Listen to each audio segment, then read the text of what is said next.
Looks like we are live. Hello, everyone. Thank you for joining. My name is Alexi. I'll be the MC for this session. We are here playing Checkpoint Midnight.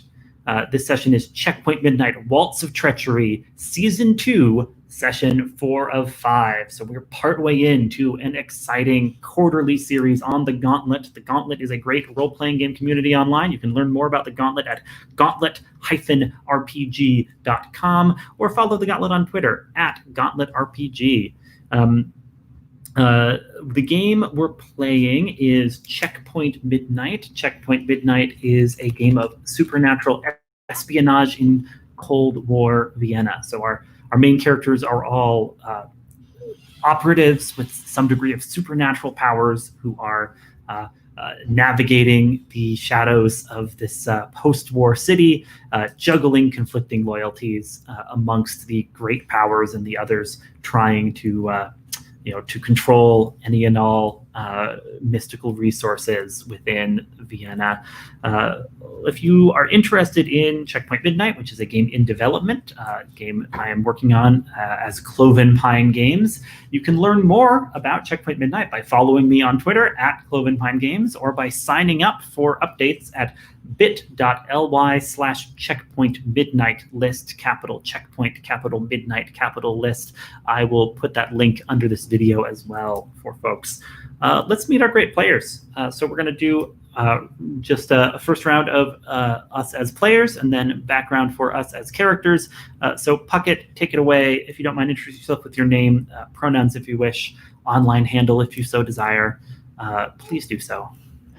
Hi there, I'm Puckett. I use he, him pronouns.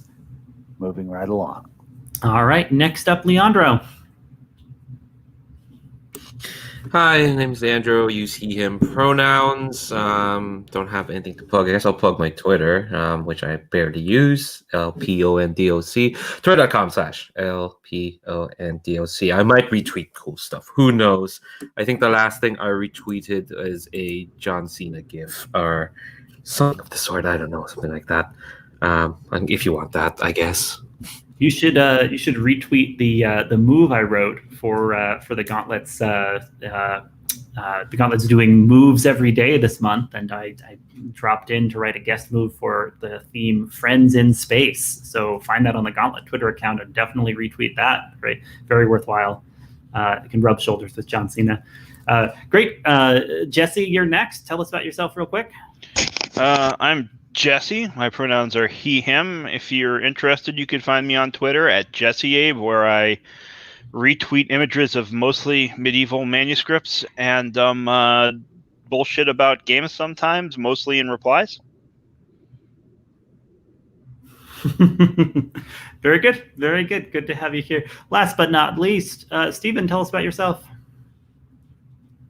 Hey there, I'm Steven, he, him. I do not have an online presence.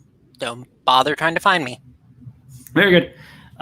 So let's go ahead and introduce our character. So we'll go back around that same order and just tell us about the character you're playing and the situation they've found themselves in. So Jack, if you don't mind starting us off, tell us about yourself.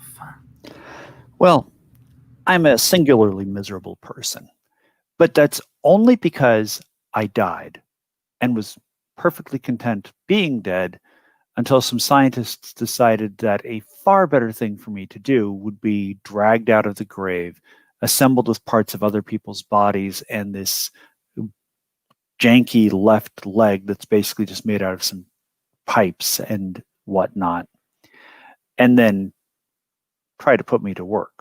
So now I spend my days hunting them down. Although it's not quite as grim as all that, because I have found some fellowship with some other people who are equally strange and odd. And it's not so bad in a way. And besides, I've introduced my American handler to my Russian handler. Who knows? Maybe they'll make a love connection. Stranger things have happened. Jack, the eternal optimist when it comes to his handlers, at least. Great to have you, Jack. And At the moment, you were in the middle of a graveyard, fighting some kind of electrically reanimated corpses. Yes.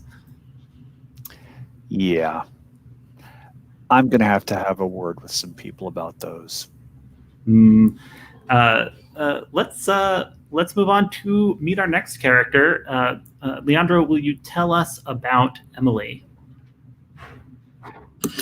Yeah, Emily Landau, who is what some of my friends in Ireland would call a chancer. She is someone who was kind of swept away from a small Austrian village by this mysterious lady. They had a tempestuous affair. Came to Vienna, and Emily's just basically set herself up to basically have fun and be be like, at least, if not king of the hill, at least on top of a hill somewhere here in Vienna. And she's doing that mostly through incredibly large amounts of luck and strange powers that she still kind of barely understands. But hey, they kind of work, I guess. She's pissed off a lot of people. She's living rent free on quite a number of people's heads. There was an art thief from a couple of sessions ago who sent her a party invite. And there's the aforementioned electro galvanistic corpse who has kind of been her somewhat nemesis for the past couple of sessions. And last time we saw her, she was at this graveyard. She tripped, which is great, of course. And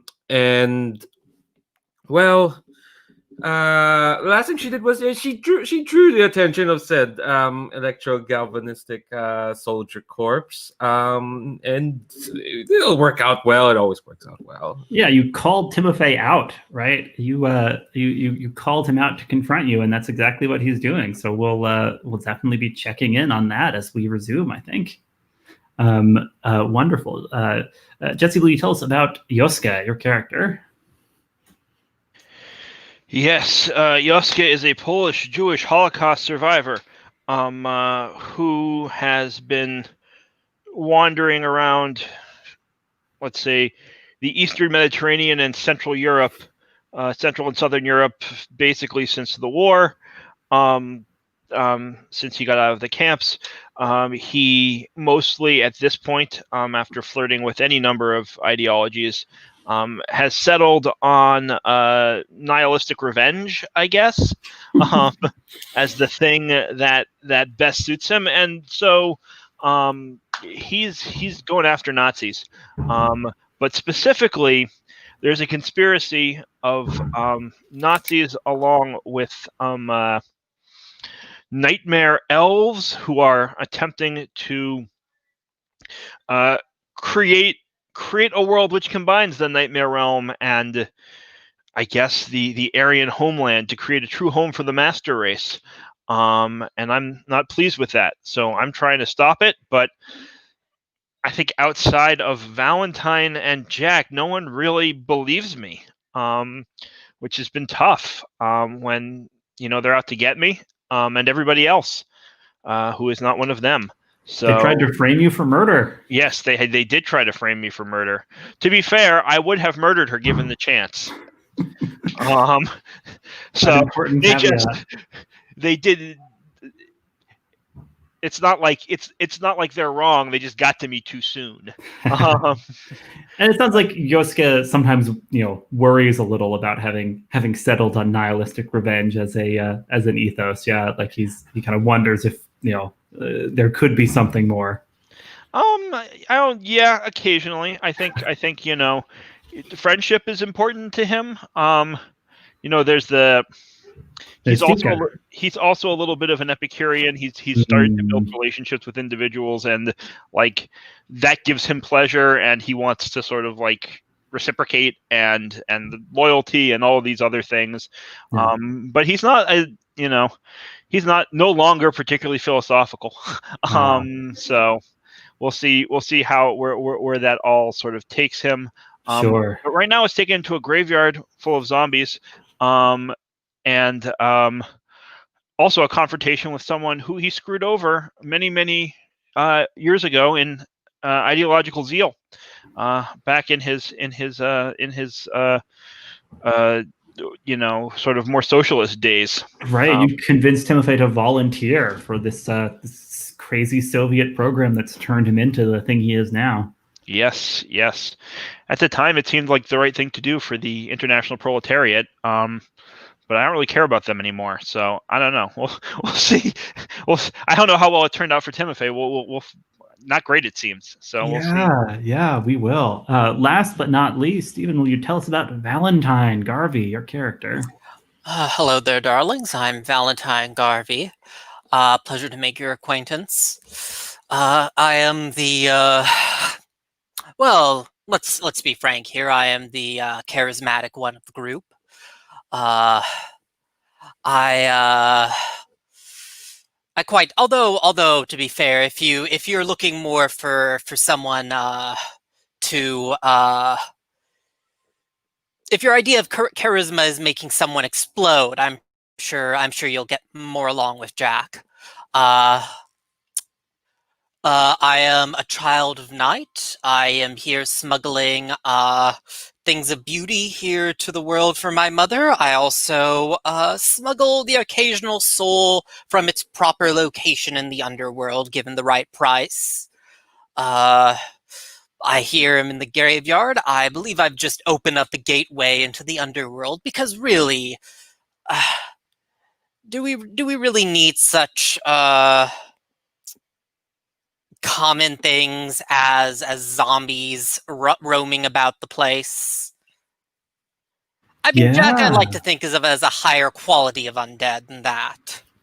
That's an interesting point you're making there. So you called up a number of sort of netherworld spirits, and indeed like sucked away whatever was animating a number of these corpses in the graveyard. Yes, so they were I do believe it collapse. was not contained or stable, though. So yeah, you chose the option where your powers do more than you meant. So I was yes. just describing the kind of the darkening of how the light all kind of darkened, and a sort of chill was in the air as it was clear these netherworlders were sticking around to watch what happened here.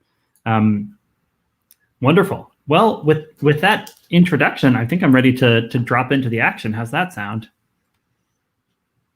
Then let's check on Emilie first, because Emilie, you called out Timofei, your rival of sorts, and there was an explosion of electricity as the little like kind of monument where he was kind of sleeping in this graveyard has burst apart, and he has come charging towards you, right? And I think you see him just kind of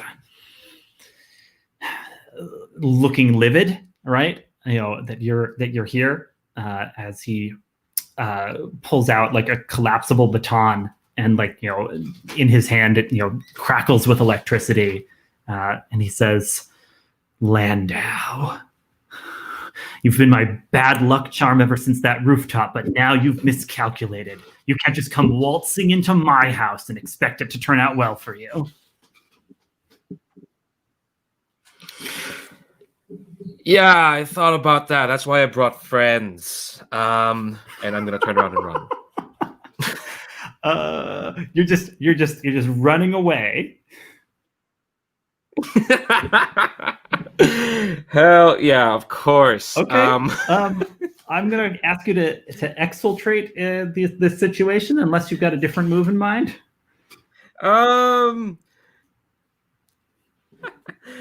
No. I think I thought about maybe using my roll move, but you know what? I'm gonna let fate. I'm gonna let the dice choose this time. I am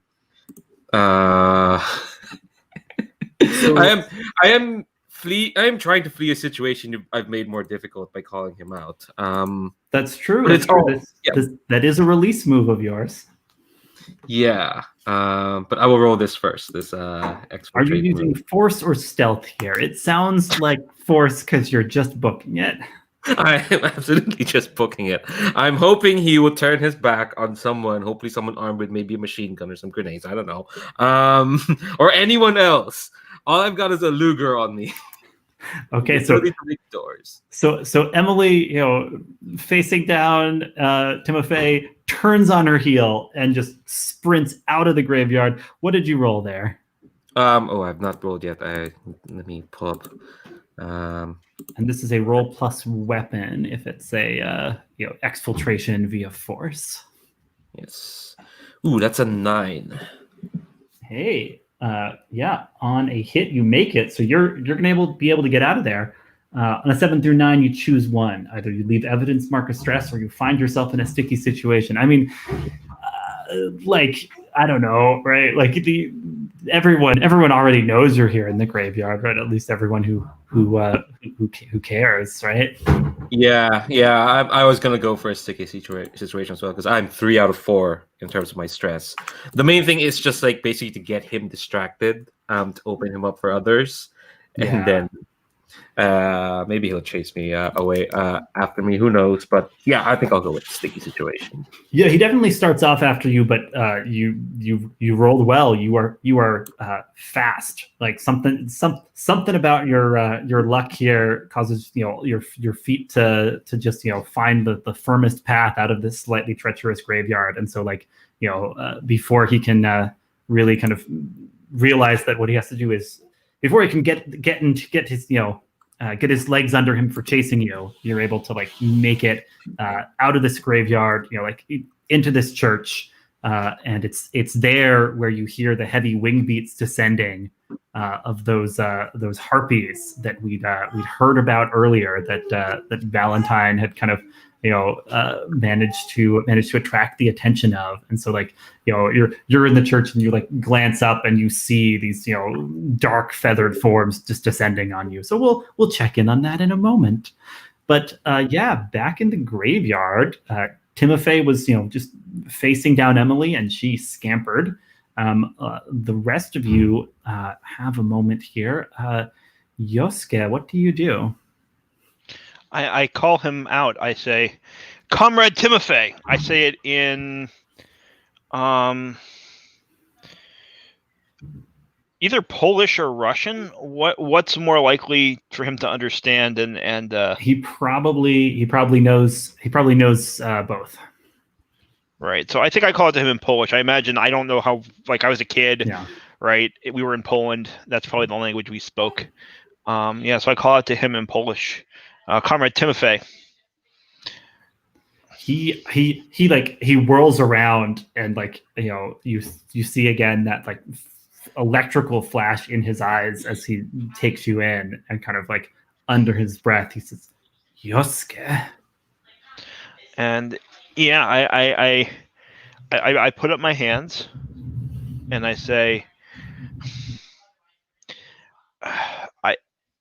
I can't speak for my I'm not going to call them comrades, my colleagues here, but I'm here. I'm here in peace. I'm here to apologize. Your suffering that I should never have recommended you join the program. Your suffering is my fault. And I know how it haunts your dreams, the lab. Come in with us. Come in from the cold. I'll do what I can to make it right. You have no right to look at my dreams.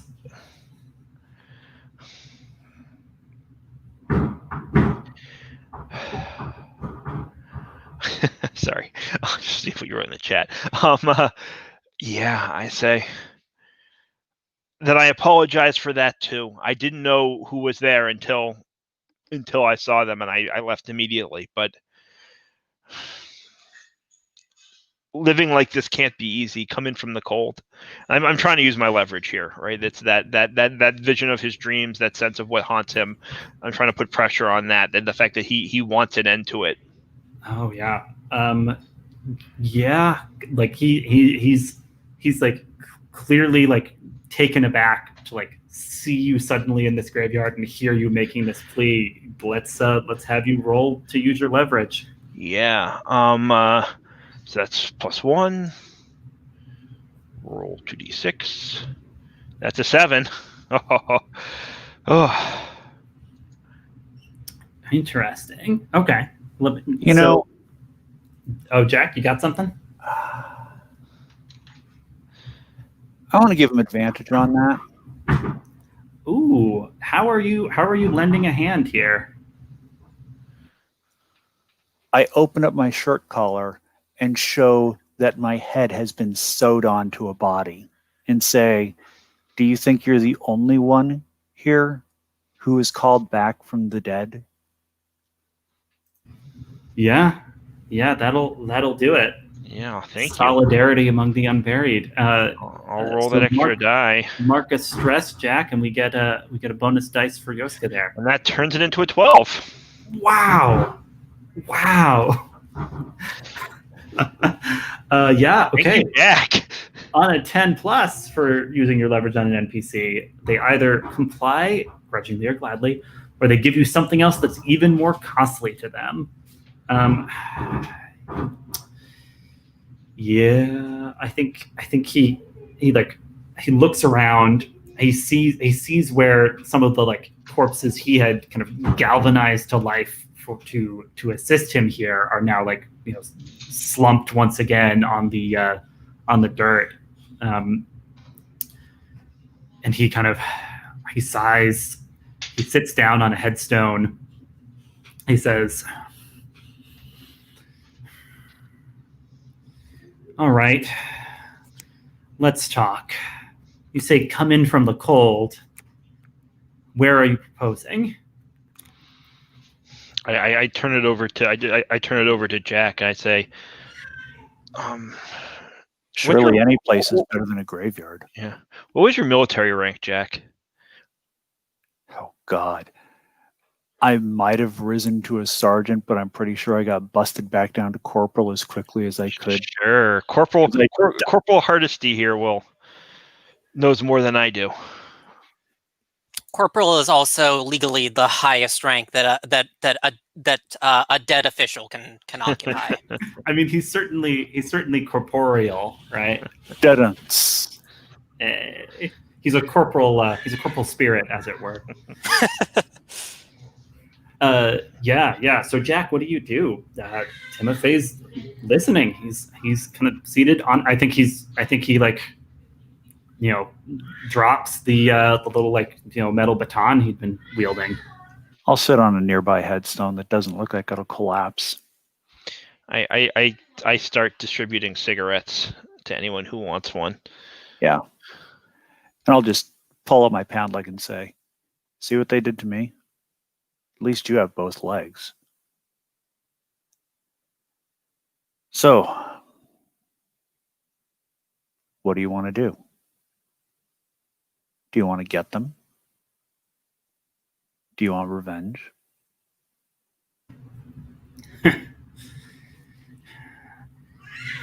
Revenge is a sucker's game, Jack.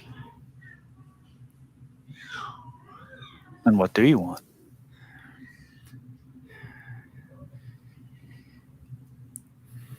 A little respect once in a while, he says. I see you've met Emily. Yeah. The golden child. She is. I take a drag off the cigarette. Her manners do leave something to be desired from time to time, don't they?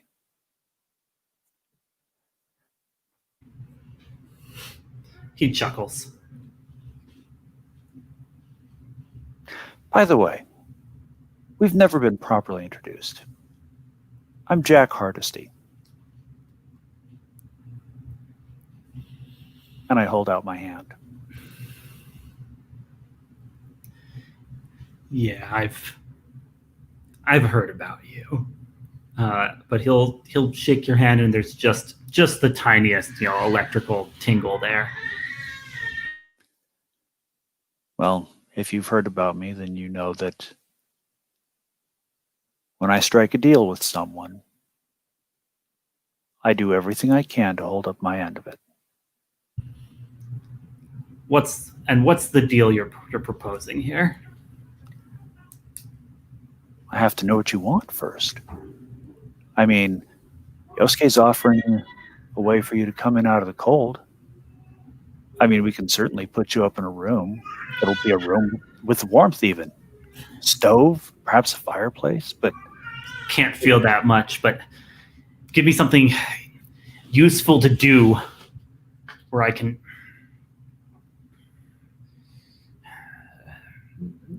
prove it wasn't a mistake to bring me back in the first place.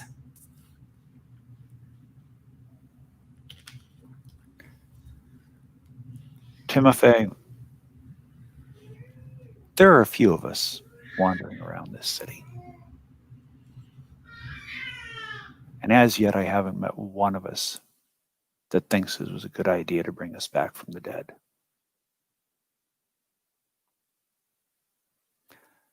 Most of us want to hunt down the people who did this to us and make sure they never do it to anyone else.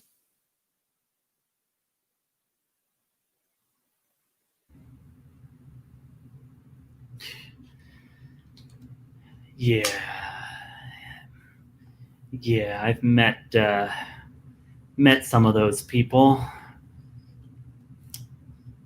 Not the nicest bunch. You've heard of Dr. Thorne? Yes.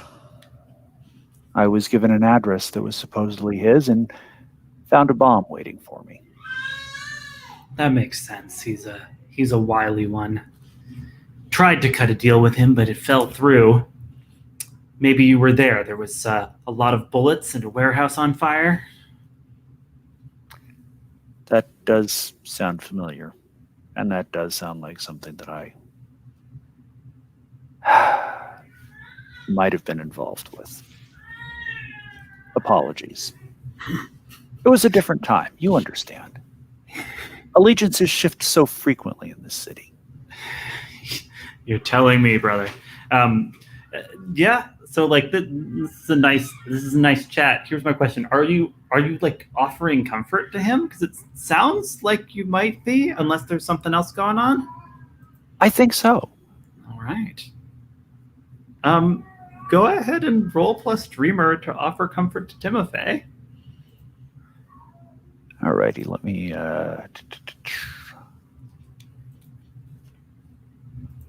okay, here we are. Roll dice with friends.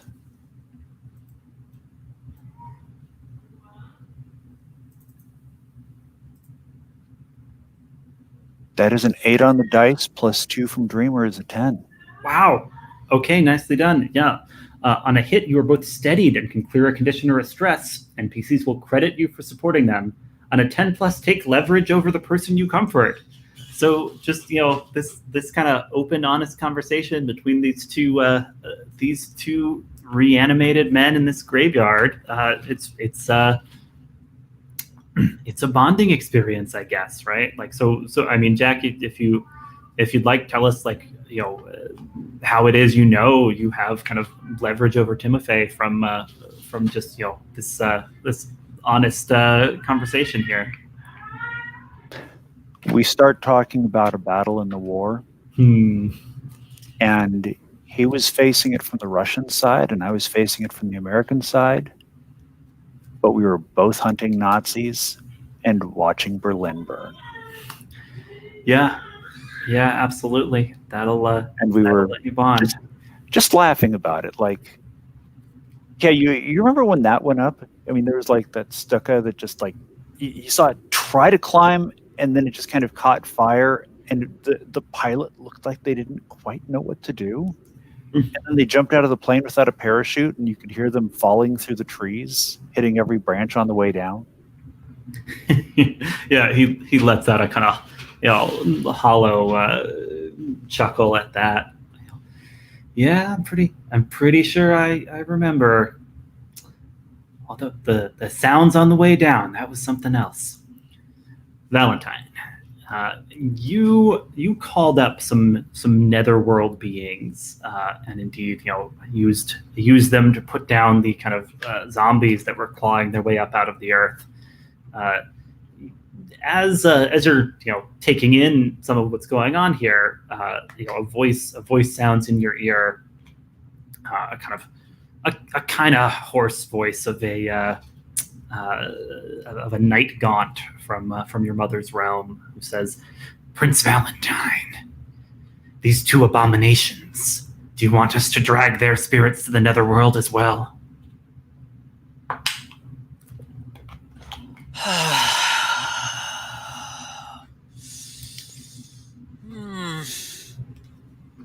No, I think it's best that you don't.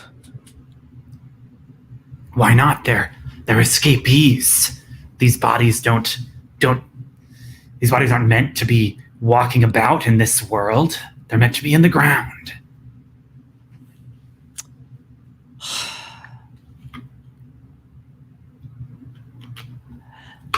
Look, you are merely a servant within the courts, sir.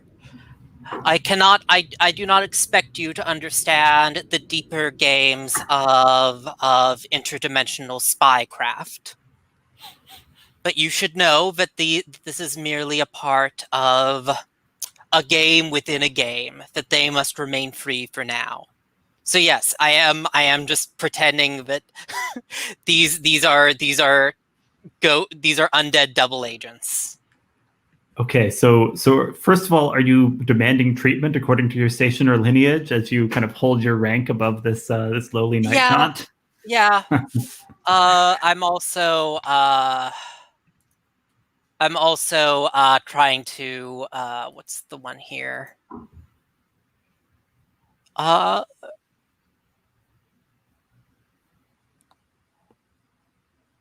bringing the name Fast Talk. I'm trying to fast talk him. That makes sense. Yeah. Okay. Cool. So you get the you can take the benefit from arrogant, which will be either relieving a stress or marking an XP, and you're going to go ahead and roll plus operator to fast talk this night gaunt. Okay.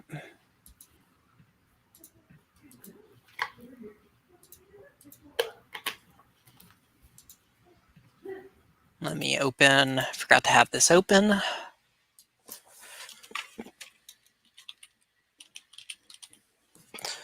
Drop the link in the chat to make Yeah. that quick. Cool. Let's see. That is a 6. Then I believe my operator is a 2. Where's my? All right. Right there we go. So it's an 8. On an 8, you choose 2 from the fast talk list. Okay.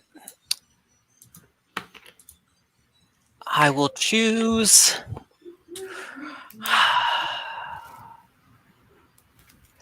I definitely keep them confused for more than a moment or two. All right.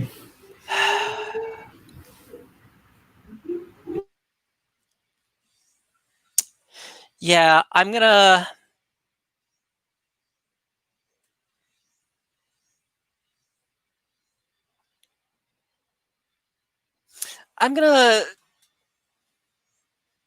expose a weakness or secret. No, I'm gonna go with you don't have to throw someone under the bus. I was thinking like, well, I could tell them that Jack is our agent and that he's keeping an eye on the other one, but no. How generous of Valentine to not throw someone under the bus. Yeah. So how do you seal the deal as far as like convincing the night gaunt that these two are not to be messed with? Our mother has eyes in the depths of both worlds, and you would be more careful about who you have dealings with, who you attempt to retrieve without my word. These are agents under her. These men are agents under her protection, and she needs them to do her bidding. Very well, my prince, as you say. And there's like, a sort of like a shadow flickers next to you in like a gesture of obeisance. See, you're welcome, Jack. Now you have a third side that you're serving. I mean, Jack's given Death a lot of leverage on him already. Let's check in on Emilie. Emilie, you're in the church. There are harpies descending on you. You're hoping your friends have, you're pretty sure your friends have probably shot Timofei, to death, and that dealt with that problem for you. But what are you doing now? There's like a kind of a shriek from above as these creatures like descend on you. I'm sure. I mean, I obviously can't hear all the gunshots and the electric blast because these harpies all over me. But yeah. Emily's just like, crap. And she's gonna try to do what she does best, which is get the hell out of here. I think she's gonna do that by kind of like flattening herself against like a wall, and out of Timofei's into the harpies. And I think she's gonna try to draw a door out of the church and close it behind her. Hopefully, the harpies don't know how to deal with the door. Nice, using your hole in your pocket move. Yeah, someday I'm gonna have to interrogate how the hell I figured out how to do that. I did mention that's how Victoria shows up wherever she wants to. That vixen. All right. With Fable, which is not great. All right, that's a 7. All right, you just need to choose one of the drawbacks for the door, I think, right? How many more fires can I keep falling into? I'll go. It'll have unwanted side effects. I think what this looks like is like, I'll just take this chalk. I'm just gonna draw a very simple archway and kind of like and a handle. Hope that turns into one of those big heavy church doors. And we'll try to kind of. I don't know what's on the other side. I'm just gonna pull it open and just jump in and like close it behind me. Beautiful. That sounds great to me. So yeah, Emilie, you grab the handle of this like substantial door you've just drawn onto the church, and you're like, it's like slow moving because it's so big. So like you're like tugging it closed as the harpies are getting closer, and like you pull it closed, and there's a few like black feathers sticking out through the door into where you are on the other side, and like. Only after you catch your breath and look around do you realize that you're in a like kind of tastefully appointed living room, and kind of sitting in a black leather armchair at the other end of the room is the creature of the night, Victoria, that has played such a big role in your past, and she says. Thank you for joining, Emilie. We have so much to discuss.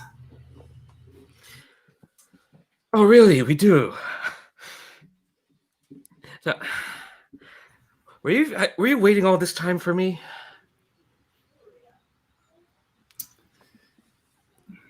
Please sit down.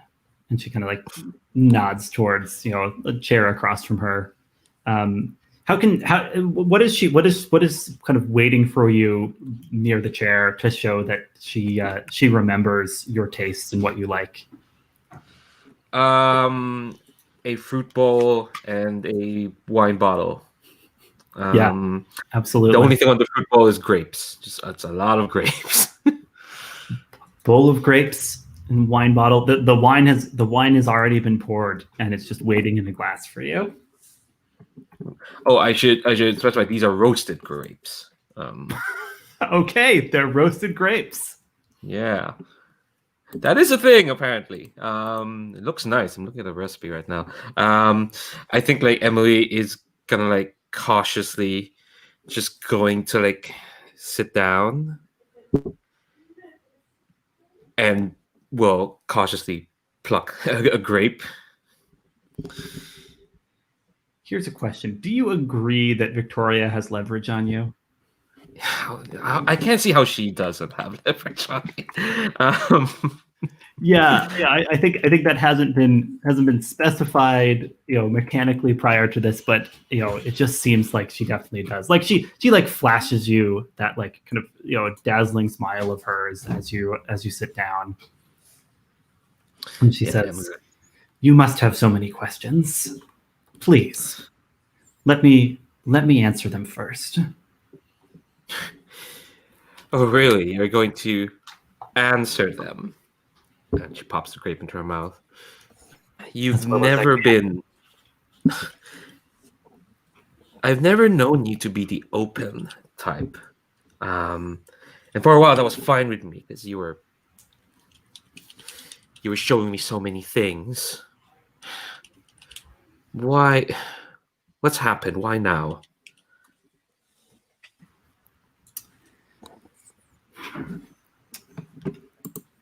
Plans are coming to fruition, Emilie, and I want you by my side when I ascend to the throne that's been waiting for me. Oh, okay, cool. All right, I never asked. I didn't assume. I certainly didn't know there was a throne, or even like a land or royalty involved. I had an inkling. I met one of your cousins. So I suppose you leaving me behind with nothing but cryptic remarks to tide me over while you're off setting up your plans. That was all part of the plan as well? Why did you... Hasn't it helped you grow into the woman you are now? So confident and capable, running the Viennese underworld single-handedly, essentially? Well, I wouldn't call it running. Takes another grape. Seem to recall you popping in every now and then to make sure I didn't lose a gun or scrape myself. I seem to recall mysterious random missives and tasks. Like, do you remember that the Benedict Boggin nonsense? I'm sure you could have probably solved that with a snap of your finger, but no, you put that on me. Well, Emilie, you are my favorite, so...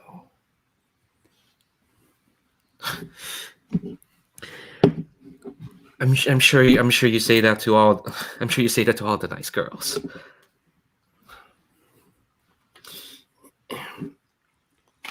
I'm not going to say no to you, Victoria. But I want to know what's in it for me. I gave myself to you with very little conditions. I'm not going to do that again. All right, you're trying to drive a harder bargain this time, Emilie. Yeah. Here's my question. What are you doing? Do you think you're triggering a move at this point? Are you waiting to get more from Victoria, or are you ready to like try and decipher her? Or yeah, I think I'm trying to decipher at the moment. I'm just like, I'm very cautious right now. Yeah, I'm in her domain for one thing. Mm-hmm. I totally buy that. Yeah. How are you deciphering her?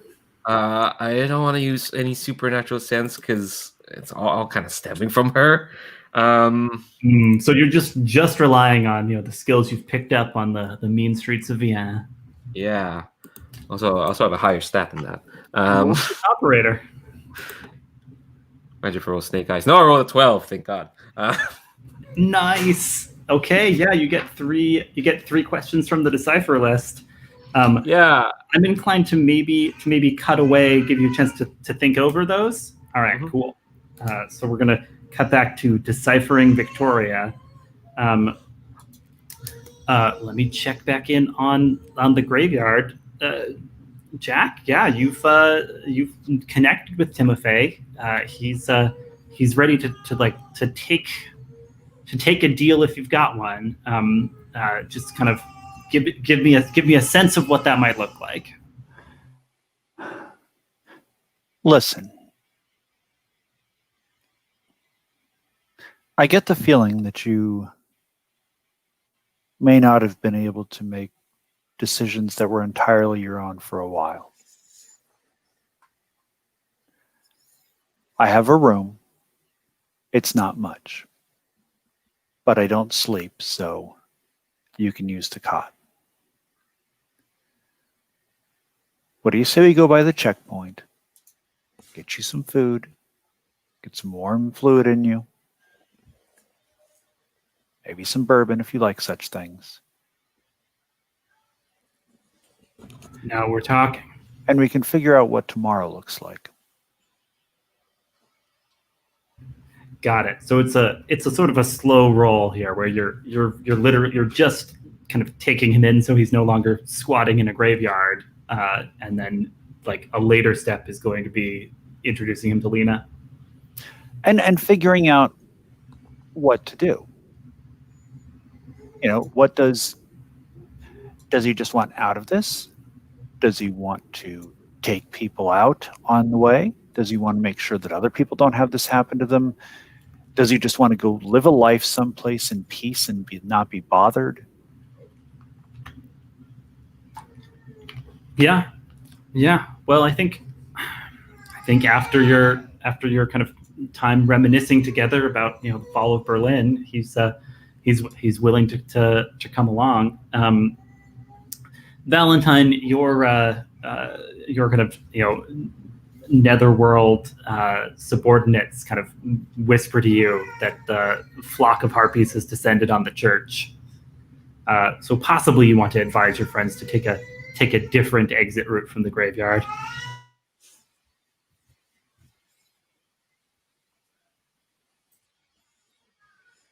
Sorry, Valentine. You get the message from your netherworld spirits that there are harpies terrorizing the church. What do you do? Are you going to bring your allies out another way or something?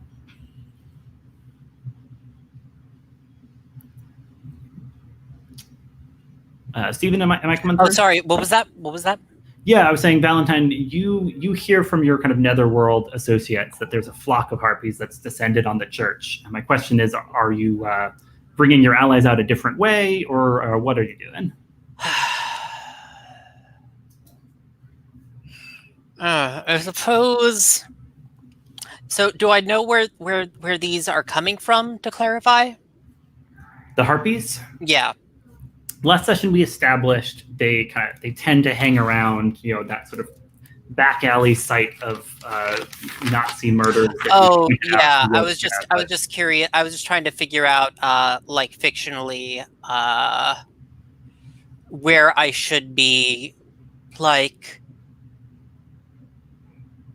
because when you say like take them out a different way, like I'm just trying to figure out what you mean by that. Oh, sure. We're in like the graveyard behind an old, partially bombed out church. The most natural way to exit is the same way you came in, which is through the church. But if you wanted to avoid that, you could be like, hey, let's just hop the fence, right? It's Okay. Yeah. Sorry, I made that overly complicated. I was just checking basically. Do you want to engage in any way with the harpies? Do you want to just exit another way? Noting that you saw Emilie run away into the church, but you also know she's pretty lucky. So, up to you whether you think she needs you. I look at Joske and Jack. There are more harpies incoming. They like to feed on pain, and well, I kind of like look between the three of them and go like I think you understand where I'm going with this. The three of you are basically are basically buffets for them. All right. I get kind of like a crazed look on my face, and I say, the harpies, they're creatures of dream, of nightmare. They've been sent after me. It's them. And one thing I'm trying to do there is trigger where Triggering is it? paranoid? Is trigger triggering paranoid, yeah. That these it's they're here because of me. Maybe if we don't have another exit route, I can make a bead. I can make a run through the churchyard. They'll chase me and leave you behind, and I'll find my way back. And yeah, that is supposed to be triggering paranoid, totally if that works for me. works. Yeah. I'll take an XP. Jack, how do you respond? Valentine's talking about harpies. Joske is claiming they're after him. Like fun, you will. And I reach into my trench coat, pull out the trench gun, and rack a shell into the chamber. I suggest we depart by a different way. Well, we still need to find Emilie, and I believe I know how we might be able to reach her. I'm listening. I go to the grave that I've etched my sigil into, and I'm going to tear open a pathway through. We're going to labyrinth the labyrinthine byways that link the city and the Netherrealm to come on Emilie on her meeting with Victoria. Okay, so Valentine, your plan is to just try and find Emilie via the byways. Clearly, I assume that must be somewhere connected to them. Okay, Jack, are Valentine, are you inviting your allies along with you? I mean, you may want to come, but there may be some disagreement about your status. Oh, And yeah, it's possible Jack is a really bad person to ask to invite along into the Netherworld byways. Yes, there may be some disagreement about Jack. There may be some disagreement about you and your new friend's status. There's a certain amount of criminality within the underworld surrounding being a soul of the dead living amongst the living. We could have just walked out of here. So it sounds like Valentine's headed for the byways. Jack might be planning to Valentine's going to go find Emilie, whatever the others decide. Right. Yeah. Joske, which way do you go? I mean, the way that doesn't take me past the malicious agents of nightmare. Okay. So Joske definitely going with Valentine. I mean, if there's another route, I think we should all take it. I'm going to make that. I think I'm going to make that case. I say I'm going to look. There's a risk that way, and there's a risk this way. This is me talking to Timofei and Jack. They're both bad, but Emilie's on the other side of that way, and we don't want to. Granted, those things don't want to fuck with us, but we don't want to. Quiet is better. We can deal with a new problem when we hit it. I gesture around at the fence in the streets beyond. All we have to do is walk out that way. You're just going to leave Emilie wherever she went? Emilie left us. Seemed like the smart move. Joske. Yeah, she's smart like that, says Timofei fairly bitterly. Emilie is a grown woman who makes her own decisions quite frequently. And if you'll notice, often leaves other people standing there with their hands in their pockets in her wake. like the art auction. Hey, part of the reason I'm here is because of the speech you gave me about defending her. We don't. I guess you've learned your lesson, and that's fine. But Ooh. this route seems interesting to me. Joske, are you making a stand or just? I'm definitely not making a stand. Comment. I Okay. was, I was. My initial plan was just to sort of try to manipulate Jack. Jack doesn't seem interested in manipulate Jack's loyalty to Emily. Mhm. But since Jack, you clearly no longer have that, or not as passionately, I'm quite happy to just say thanks. I think this is the other way to go. All right. But it was not. What I was saying was not at all principled. It was 100% fork-tongued. Nice.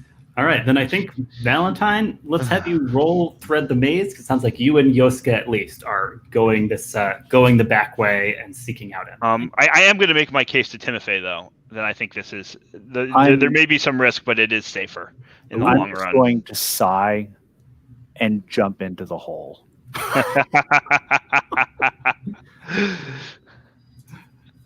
Okay, let's see what I actually roll now. Yeah. Oh, and Joske, what is you're just?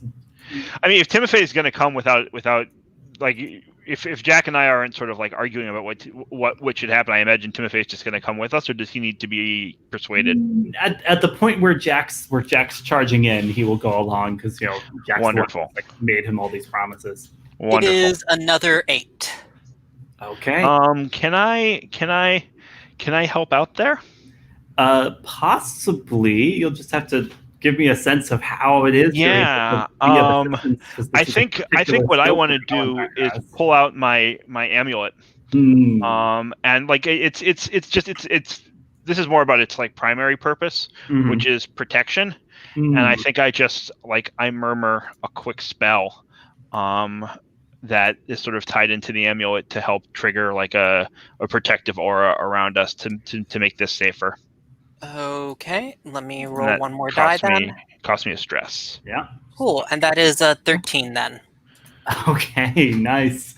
That does make thread the maze work even better because now what it says is on a hit, your goal, be it your mother, something valuable, or an exit is within sight, and there isn't necessarily a threshold guardian. So yeah, let's take our break now, and when we get back, we'll see 3 of our operatives threading the maze while Emily tries to decipher Victoria before they turn up. Let's do 10 minutes and come back at quarter of. All right.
Are we all back? Very good. So let's check in with Emilie. Emilie, you are in this well-appointed but shadowy room that Victoria appears to have been waiting for you in. You've sat down across from her. Have you drunk the wine or eaten the grapes, or are you just, I've eaten a few grapes. Got it. Yeah, they're delicious. Yeah. They're exactly the way she always has them. How could I gain leverage? How could you gain leverage over Victoria? Oh, fascinating question. That's your first decipher question here as you're looking at her. Yes. Yeah. She was talking a moment ago about the woman you've become, essentially juggling all of your confidence games and plans in the underworld. I think you get the impression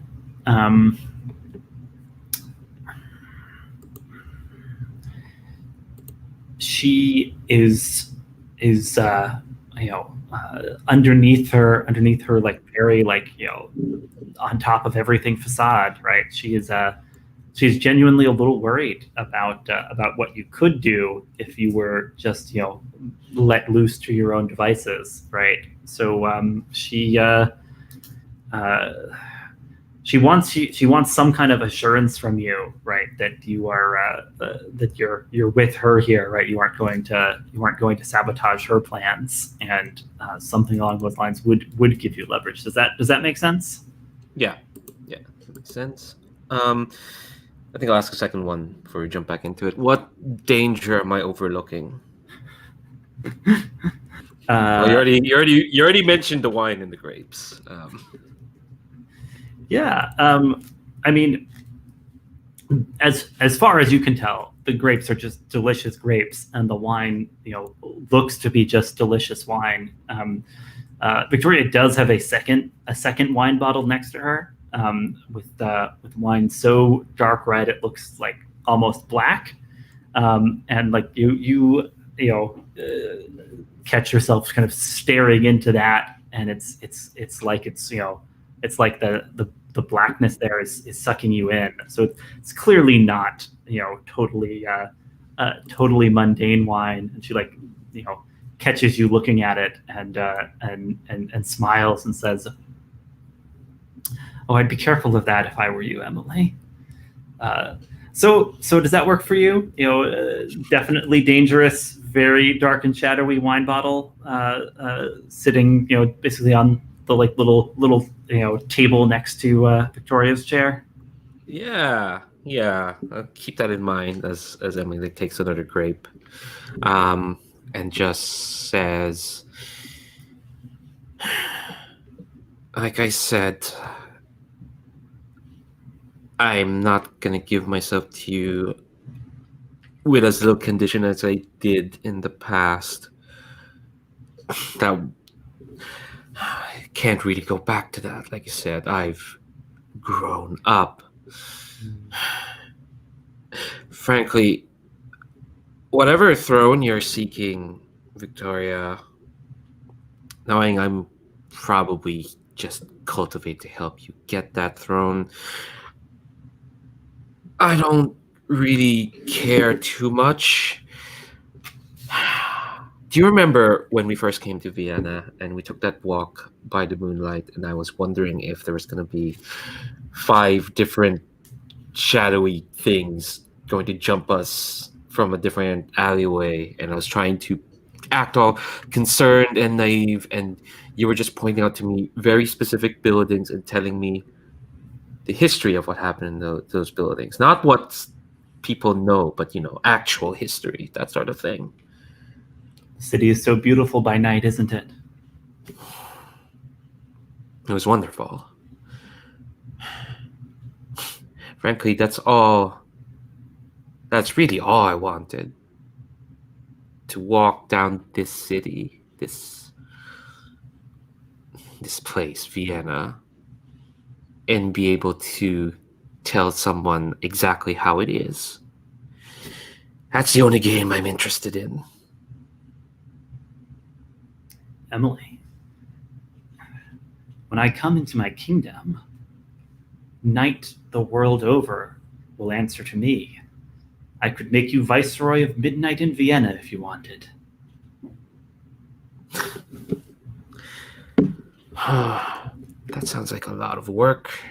Can you just appoint a viceroy and then I can just be their quote unquote advisor who just pops by every now and then? She laughs. Emily, you're still the girl I plucked from obscurity and brought to the big city, aren't you?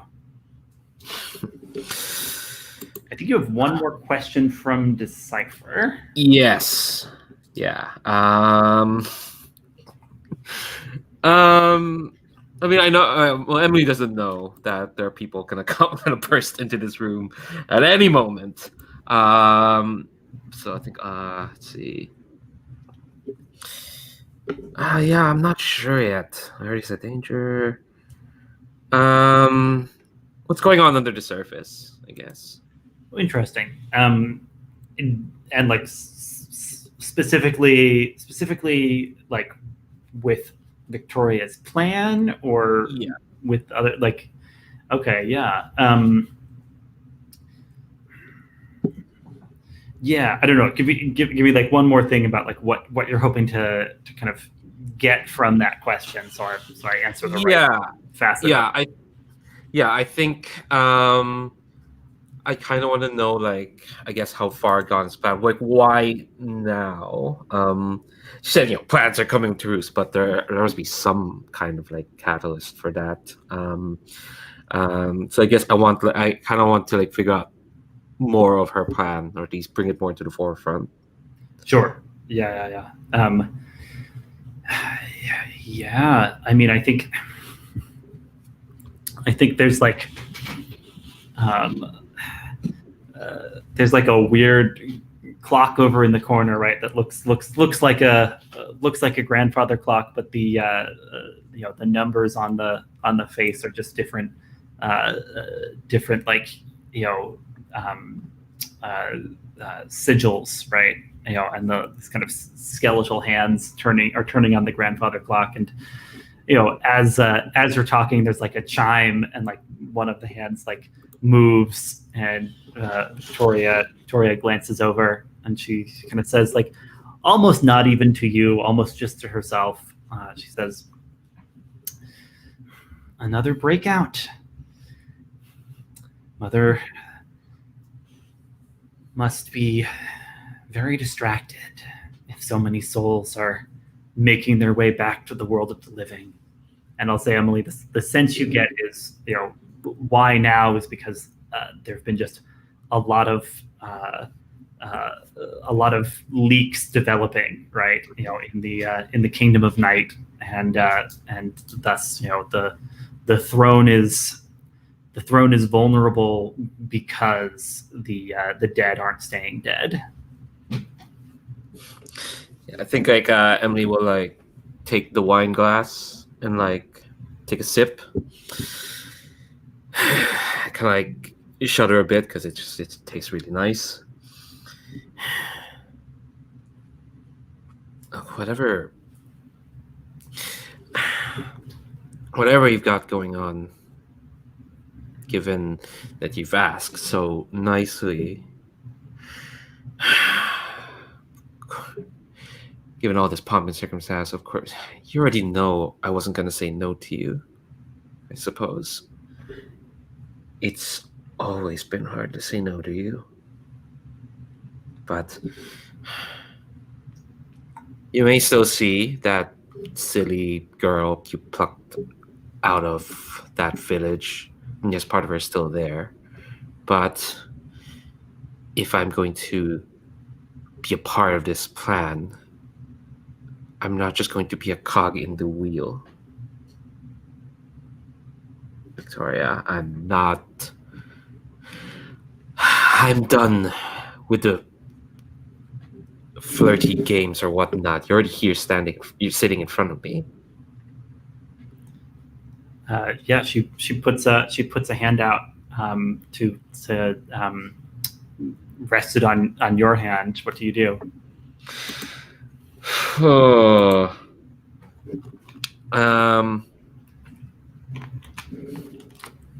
I think like my breath kind of like hitches a bit. Are you lowering your guard? Yeah. But I think I'm gonna harden my heart. Ooh. I'm going to take. I'm gonna withdraw my hand. I kind of give it this like hard kind of like stare, and say, like I said, I'm not going back. Okay. But I will. But that doesn't mean I don't want to be something with you. So when you harden your heart to resist being drawn in, mark XP and fill your stress track. So she kind of like takes you in with like a different expression crossing her face. That's because you've pulled away, and I don't think she's seen you do that before necessarily. And she says,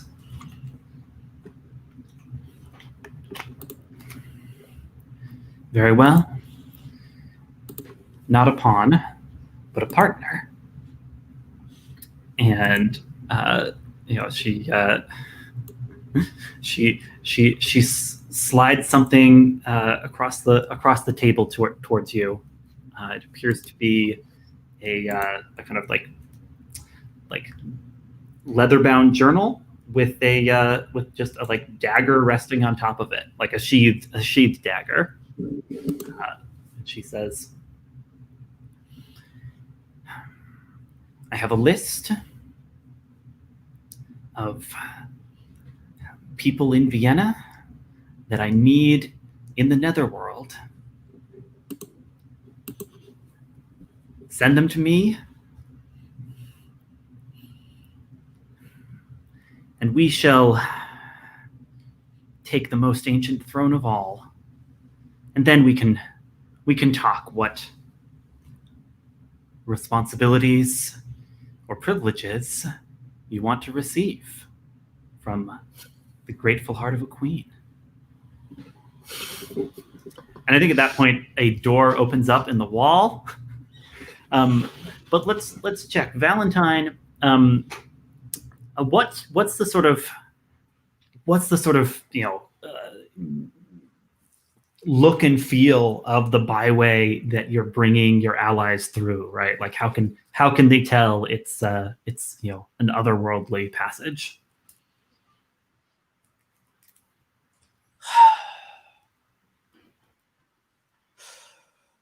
A fog closes in like walls on either side.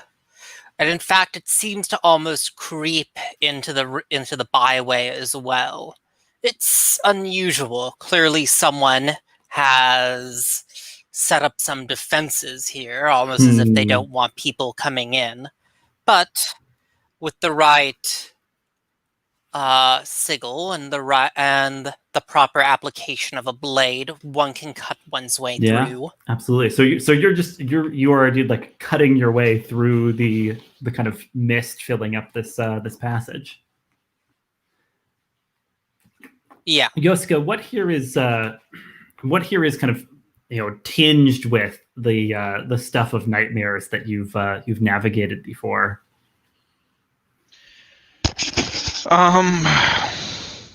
And to be clear, this is kind of our montage, right? Like you're not going to have to make rolls along the way because you rolled well on that initial thread the maze. So this is this is exactly painting we're the getting scene. some flavor here. I think that we occasionally pass entryways, maybe some buildings, right? Just like alley, like the path itself is free of nightmare. But you can tell that there are access points, like moments of choice where nightmare can either ambush you or you Yes, can nightmare's choose like to a turn in that weed. direction. It grows freely if you don't uproot it. Absolutely. Jack, what here makes you feel oddly at home, and what makes it clear you're not at home yet?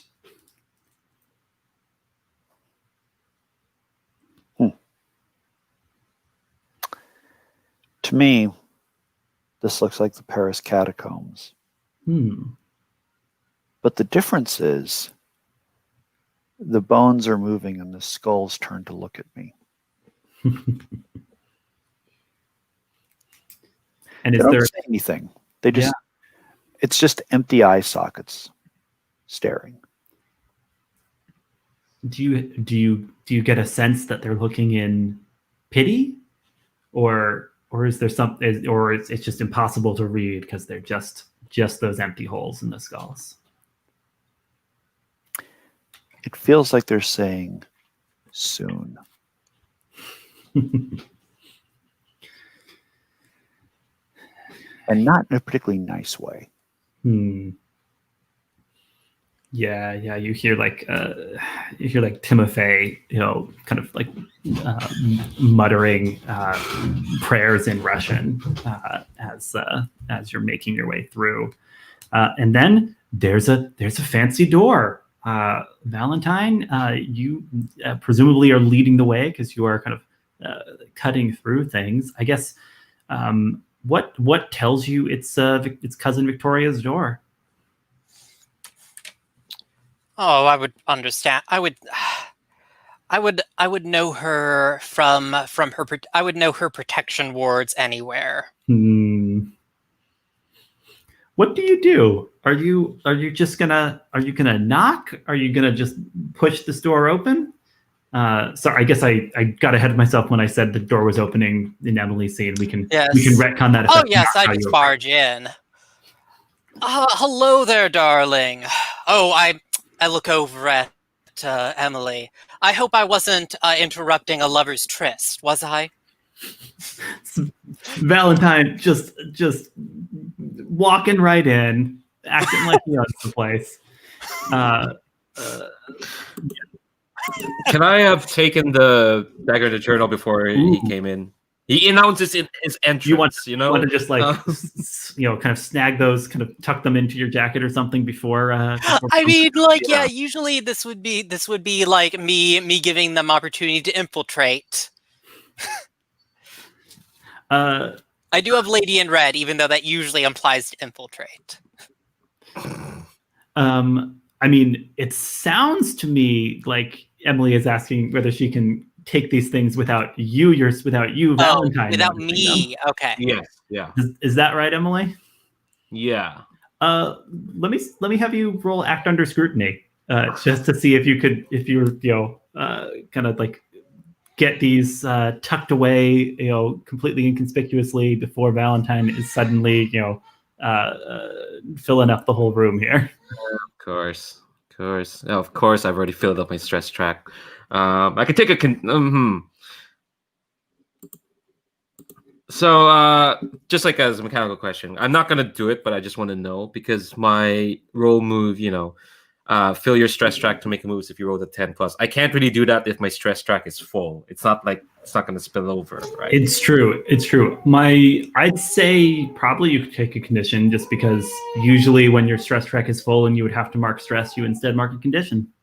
Yeah. I kind of want to mark a condition to act as if I rolled a 10+. This move is too much. It not too much. I'm gonna mark twisted. Yeah, how does like leaning on your supernatural luck while in Victoria's presence, like twist something inside of you? Is there like do you like feel something about your gift, kind of giving as you push on it while right in front of your patron? Yeah, I think I'm remembering moments when Victoria would just kind of make items appear, disappear, in front of me. Like this is how she gave me presents. She'd just make things appear. Then I'd give her something and just disappear, and I never see them again. I gave her once this like very nice watch. Spent a lot of time getting the money to get that watch. Gave it to her, and it just kind of disappeared away from her, and I never saw that watch again. That sort of stuff. So I got a feel of what that looks like. So I just yeah, the journal and the dagger is just gone as Valentine comes in and makes a mention of Yes, that. I stride over, take a seat on the arm of Victoria's chair. Oh, of course, Emilie, you already know them, but let me introduce my companions. Jack, he's an amiable sort, and Joske, well, he has good taste. Do you introduce Timofei, or you're just leaving him out? Oh, yes, and Timofei, he tagged along. Jack, Joske, are you? You're stepping in through the door after Valentine, especially as he's now like invoking you by name. Oh, 100%. And if there's you described a kind of like well-appointed room. Like if there is I'm imagining like a crystal carafe filled with something and surrounded by glasses on a shelf. Of course, I'm like I'm just immediately making a beeline and pouring myself a glass without asking, without just we came out of that situation. I need a drink, and there's one here. Oh my goodness! I know you're not supposed to do that in the realm of death, but I also don't particularly care. Yeah, it's just pomegranate juice. Oh, don't worry. As you can tell from Jack, clearly consuming the food of the dead is not a strong is not a hard rule. Oh, but it's been too long, Victoria. When was the last time we met? Was it when was it at the sacking of Rome? Or no. It was at Archduke Ferdinand's assassination, wasn't it? That was you were hanging out with the Black Hand then, weren't you? I haven't seen you since you were unceremoniously removed from Mother's court, Valentine. Oh, dear, I've missed you as well. Jack, what do we see? Have you just come through this door? Like, how are you taking in this, suddenly very very posh surroundings? Well, I may be surprised, but it doesn't appear that there's anything here which poses an immediate threat to my safety, or Joske's safety, or Timofei's safety. It's an assumption, all right. So, like I said, an immediate threat to the safety of 3 specific people who I have mentioned. Mm. And so I'm just going to kind of... I think Victoria would take umbrage at not being considered a threat to the well-being of anyone she does not like. She has no reason to dislike us yet. Sounds like there's a follow-up to that. Yes. Valentine picks up a bauble, but now that you bring up Mother, I was thinking that, it's been so long since we've gotten her anything, and Skilla was just bringing it up with me the other day that, she's been a bit demanding. I would hate to have to go to her about your little fling with Emilie here, but I'm sure we could come to some kind of understanding. Oh, you're one to talk of flings, Valentine. Just to make sure I fling myself widely and without aim. You seem to have particular target, and I gesture over at Emilie in mind. Emilie, you took that 10 plus on Act Under Scrutiny. On a 10 plus, you gain insight and can ask the MC one question. So you still have a question, and it's a real open ended one. And I'll let you point it, at kind of anything going on in the scene, especially now that suddenly there's a bunch more people, including Timofei, who's probably like narrowing his eyes a little at you just sitting pretty in your fancy chair here. Oh yeah, probably shouldn't have let Timofei know about this relationship. Oh well, hindsight's 2020. Any question? That is terribly open-ended. I kind of want to see how Victoria is reacting. I want the sense of like, how is Victoria reacting to all these people? Oh, I should note, putting pressure on an NPC I hold leverage over. Okay, so we'll have you Yep. have you roll that in a moment, because your leverage is about knowing knowing about Victoria's banishment from Mother's Court, knowing about her relationship with Emilie. Sure. Emilie wants to know how Victoria is reacting. She kind of immediately sat up straighter, and her eyes went kind of cold as Valentine waltzed in, and she's clearly thinking through whether she can afford to let any of these others leave here. Does that work for you, Emilie? As far as kind of what you're gleaning as you take in the room? Yeah. Shall we do that Valentine leverage move then? Yeah. Go ahead and roll plus That your is leverage. boxcars. So that's a 13. And what? Oh, I was asking her. I needed a treasure to give to Mother.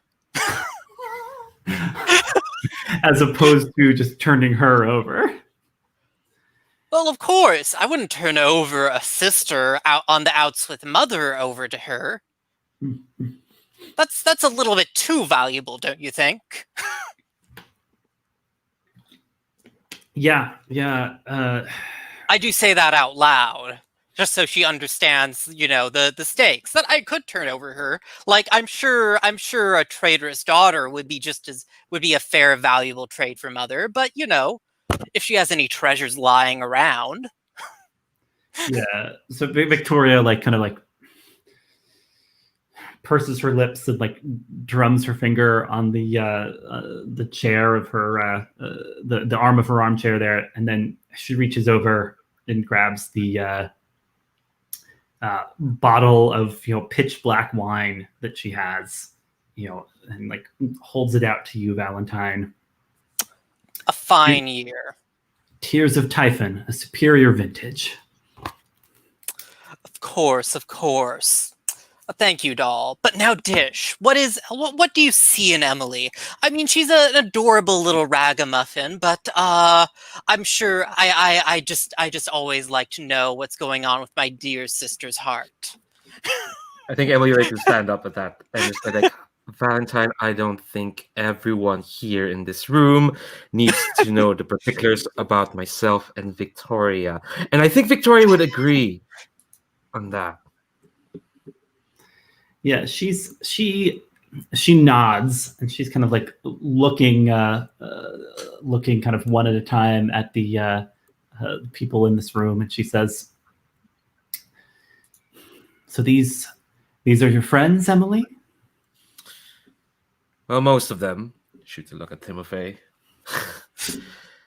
But yes, they're my friends, and we've had a long night, and it seems like most of it has come to pass.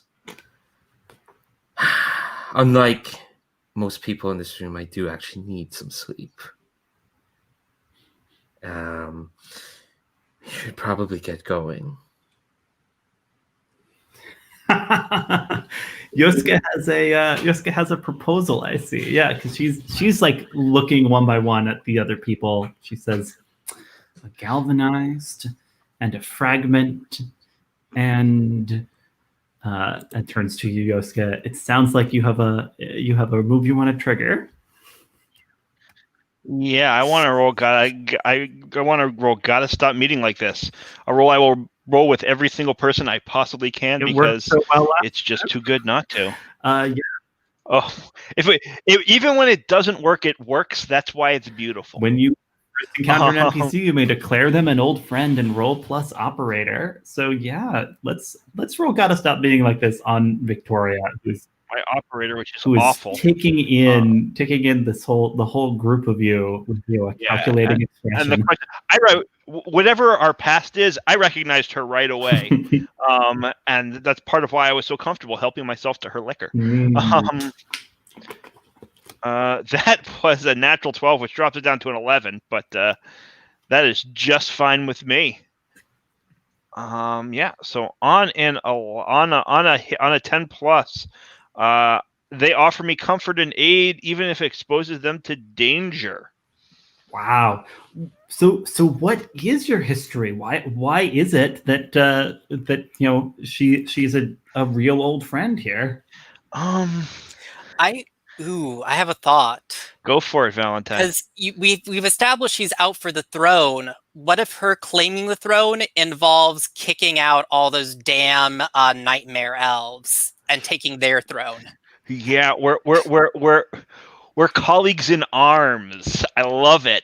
And that's we go back. I think maybe, and this is why she's willing to risk her neck for me, as someone who doesn't seem particularly interested in risking her neck for anybody.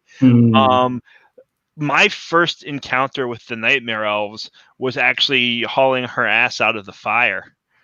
And yeah, I think the with them. And I think the interaction now here is she looks to me, and she like hasn't noticed me yet, and I sort of was like I saw her and I was kind of playing it cool because she clearly had other things going on. But I take a sip of my drink, and I say, I just smile and I say, Victoria, you always have the finest vintages. It's great to see you. And I open my arms for an embrace. Have you been causing your trouble?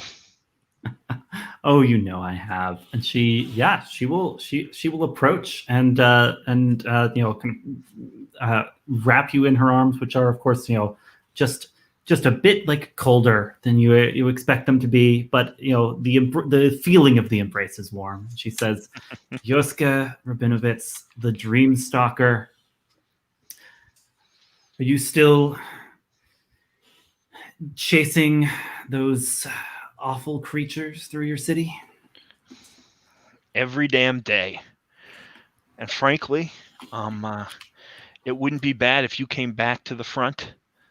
I know you're fighting the battle from here, but I know you're fighting the battle. I know you're fighting the battle from here, and well, you've always been easily distracted. As I look over at Emily, but they're closing in. They're closing in Vienna, and Vienna. I don't want to. Vienna was classically the end of the line for invasions. I'd prefer it not be the beginning. I guess in the other direction. Forget I said that. What I'm saying makes no sense. But the point is, we need your help. She holds out a small black pearl to you, and she says, "For you, I can spare some attention. Break this when you're in need. And in case it's useful, my impression is the prey you stalk has been making a play to subvert the noble order of the Silver Eye." They keep on popping up. Emily, you're looking over at Jack, trying to figure out if Jack also has an unexpected connection with Victoria. It's like, Emily, and I wave my cigarette, which no one has seen me light, but is there, It's just there. Yeah. dripping from my finger, and I say, Emily, you know I know everyone.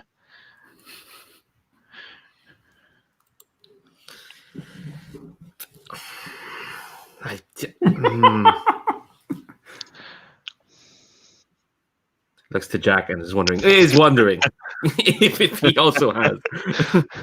I'm curious.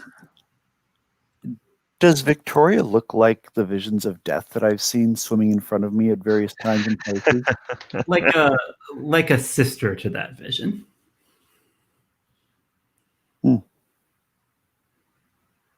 She doesn't react like she recognizes you in a particular way. In that case, I'm just going to let everybody else have their uncomfortable fun.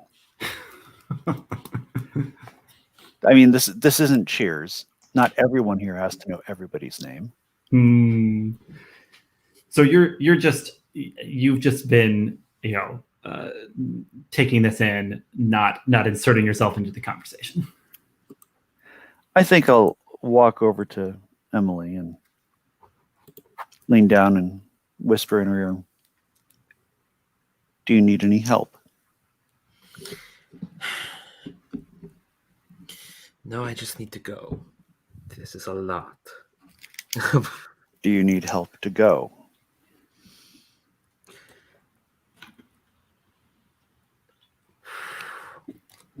It's an interesting question, isn't it? Yeah. Yeah, Emily, what do you do? I think I'm kind of lowering my guard again to Jack. Oh, okay.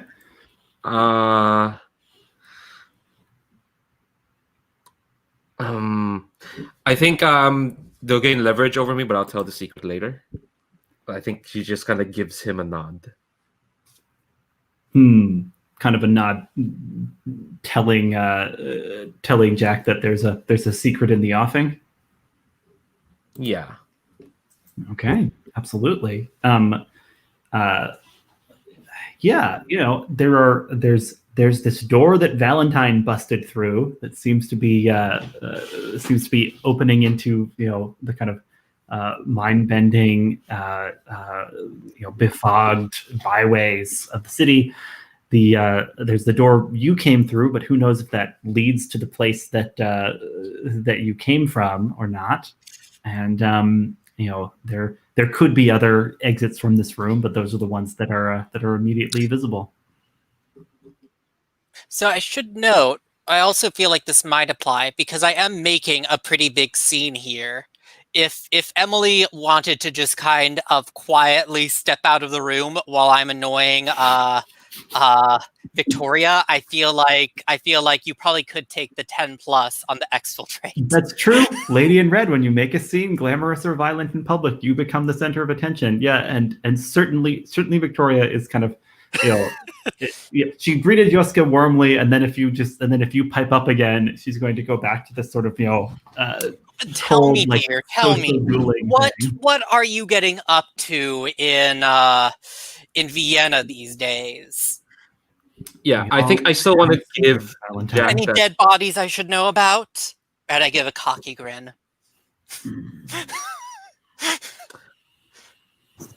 I murmur to Emily, "We should probably go."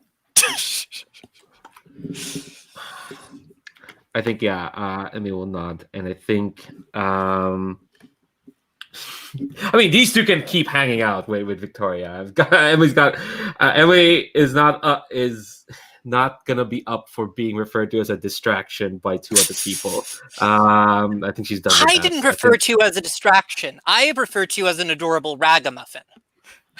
Which tantamounts to being like, I don't know, a picture book one would look at. I definitely refer to you as a distraction. My war is the most important thing that anyone could possibly be involved in. Yeah. I think Emily nods, and I think that will.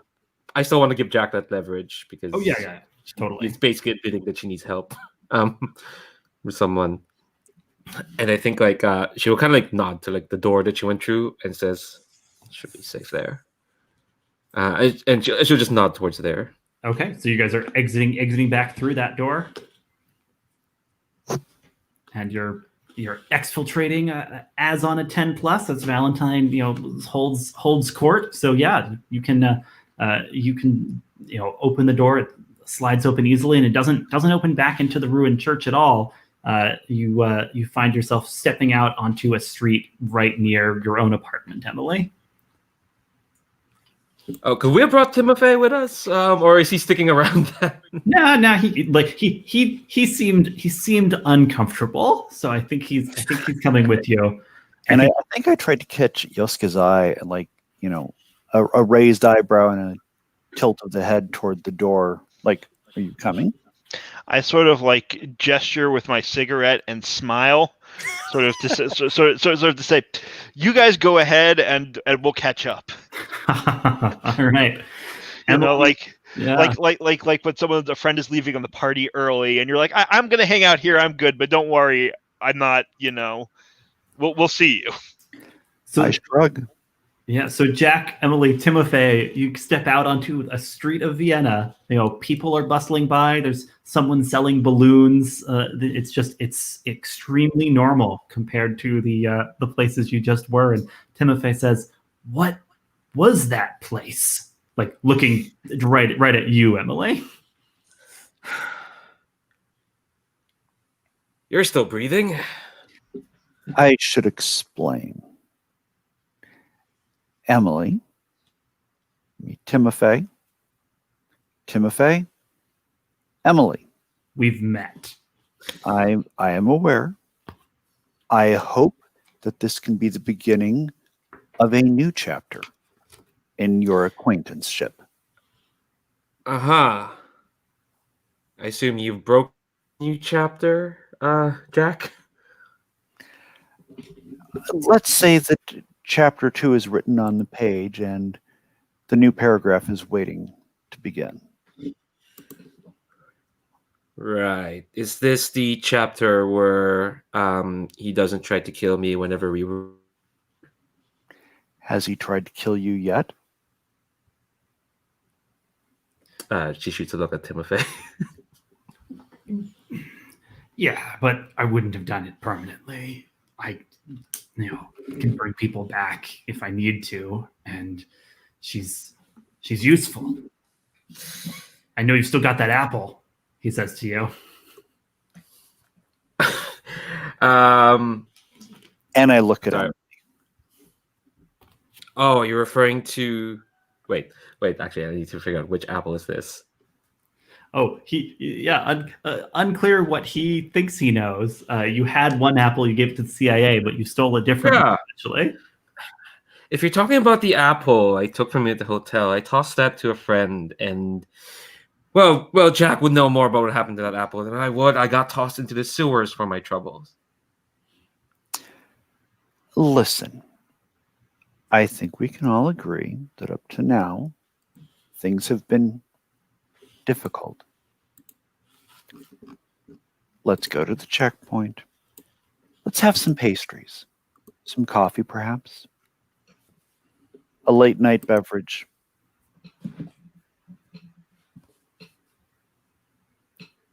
All right, I think Timofei is willing to go along. You guys did some work convincing him earlier. My question is, are you making a stand to sway Emily here? To get her to, break bread with her erstwhile nemesis. I mean, considering that their nemesis was basically a professional one, like who's doing what? I think that Emily should be at least a little bit amenable to this. I mean, for God's sakes, I've offered pastries. Is this like using your leverage? Actually, you can.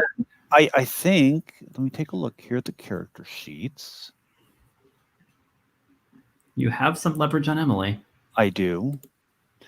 I would like to do something different, though. Ooh.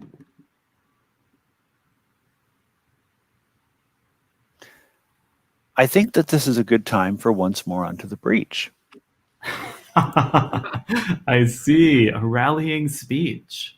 when you give a rousing speech to rally the troops, roll plus dreamer. Tell me a little more about how this gets builds to it, because so far you've said let's go have some pastries and talk things over. So how does this become a once more into the breach? How are pastries in and of themselves not sufficiently rousing? We're talking about Herr Franz's bakery. It is a wonder. But I suppose I must take this moment. Because, Emilie, we have greater goals, do we not? Can we really let those goals be sidelined by anything so petty as a professional rivalry?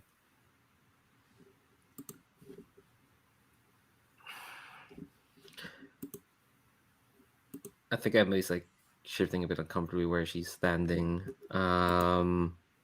Let's if that makes sense. If that sounds like it's become a rousing speech, let's have Jack roll plus dreamer and see what the some of what the effect is. Because Emilie, there's a different carrot on this one, and there's the possibility of it all going south if we roll really badly.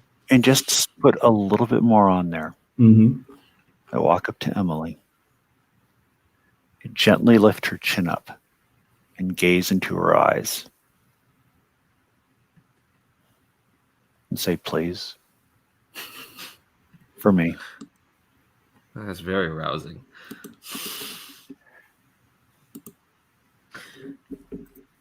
So let's roll plus dreamer. Roll it. That is a 7 plus 2 is a 9. And you can remind someone of leverage to take an advantage on. I realize that this might make sense here, right? Like if you're saying please for me, part of the subtext is given what we've been through together, yeah. Yeah. So do I just have to remind them of the leverage, or do I have to burn the leverage? You can with just a reminder, you can get an advantage. Yeah, you'd have to. You don't have to burn the leverage. Okay. In that case, I will go ahead and remind Emilie of the dance we shared in the park. God. Yeah. So does that mean a couple of things happen? Like one, Jack gets an extra die to roll with that advantage on this once more. Also, that means if I do what they want, they still get an XP for complying. No. That would be if the move itself were a leverage move. Here it's just kind of leverage being used as a leverage being used to give advantage to the. Yeah, I see. Get something from you. I think that's the advantage. Gave me a 4, so that's 4 plus 6 is 10, plus 2 from Dreamer is 12. So, Emilie, the reason that I wanted to do that is because we both clear our stress tracks. Yeah, I think if you take up the charge, you roll with advantage next. Yeah, I think Emilie will like relax knowing you're there. She can break bread with Timofei if you're there, I suppose. Yeah, and she says like, I suppose I could do with a pastry or 2 or 5. I am sure that Herr Franz will bring you as many pastries as you wish. Plus, it's the checkpoint. It's neutral territory. Yeah. I think that she looks like the Timofei is like, eat much pastries? On occasion. Let's go.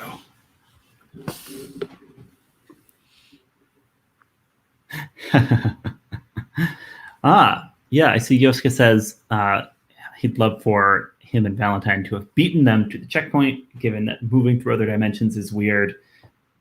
Yeah, well, that's I guess the question. Do the two of you have more business with Victoria, or you feel like we've kind of gotten what you want out of that scene? She's handed over this valuable prize to you, Valentine. She's offered genuine help to you, Joske, and she's mostly been annoyed by your insinuations and grandstanding, Valentine. So anything else you're aiming for from? I mean, you say annoyed, I say entertained. I do say annoyed, but that's fair. Are the two of you kind of heading off from there, or do you have more to try? No, I think I'm good with that. All right. Are you? Yeah, I mostly just wanted the fiction of like hanging out and socializing more. I don't have any particular. Yeah. Nice. So in that case, yeah, we can say that by the time Emilie, Jack, and Timofei arrive at checkpoint midnight, Joske and Valentine are already there, and our whole kind of merry crew can be assembled. There's as always, there are delicious pastries, there is good coffee, and there is an understanding that those of a supernatural bent who walk through this door will abide by the rules and have therefore a kind of an oasis of peace where to mingle and rest, perhaps recuperate, perhaps use the emergency room should the occasion arise. But with that, I might call for another break, and then when we come back, we can see what, if anything, you do at the checkpoint or spinning off from there. Let's come back at 10 of the hour, if that sounds good. All right. See you all soon.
An additional dagger? No, he has a little.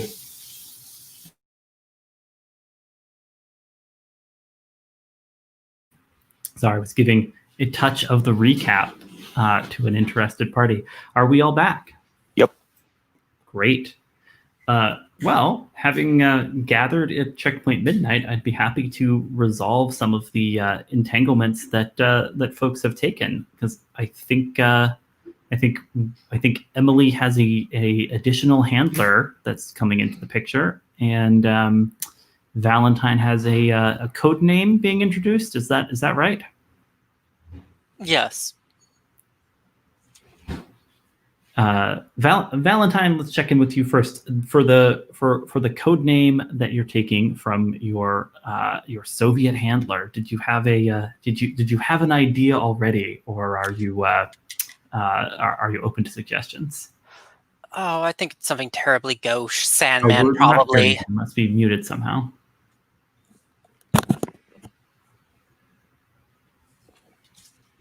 Can you hear me? Hello? Sorry, we'll pause while you work on that. Wait, I can hear you. Emilie, you're taking Yeah, an additional handler. It sounds like from the Soviet I think side rather you can than the hear West. us. Alexi, can you hear me? Alexi, Huh? Maybe the problem is me. yeah, we can hear. The Yeah. problem is me. All right, one sec here. Other fine.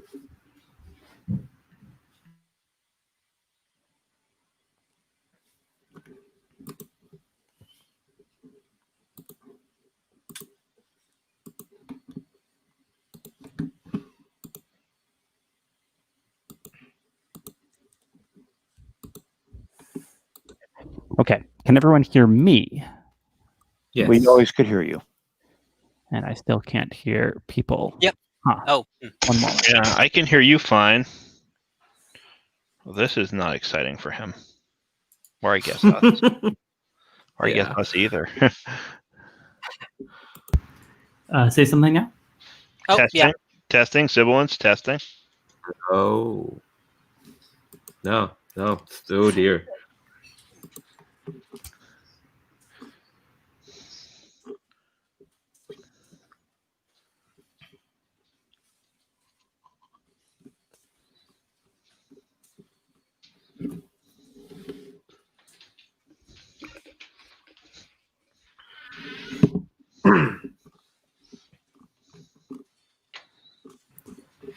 Okay, I think I may have resolved it. Testing. Testing. Testing. Hello? Testing. Testing. Alexi, That's not quite right. it doesn't seem like you've resolved it. Should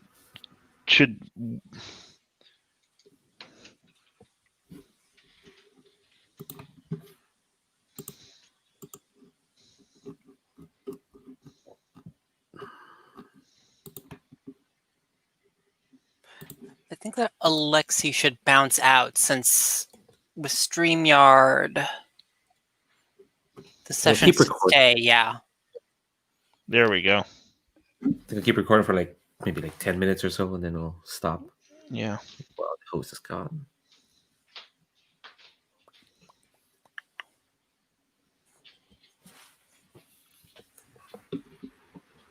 Okay, let's try again. Can people hear Hello. me? Hello? Hello. Can you hear me? Can you hear us now? I can hear you now. Great. And let me just check that I'm hearing you through my earphones. Hi. Hello. Yeah, I think you're coming through where you're supposed to be coming through. Sorry about that. We're at Checkpoint Midnight, and I was going to check in on some code names and handlers that have been added to the mix. Valentine, you're taking a code name.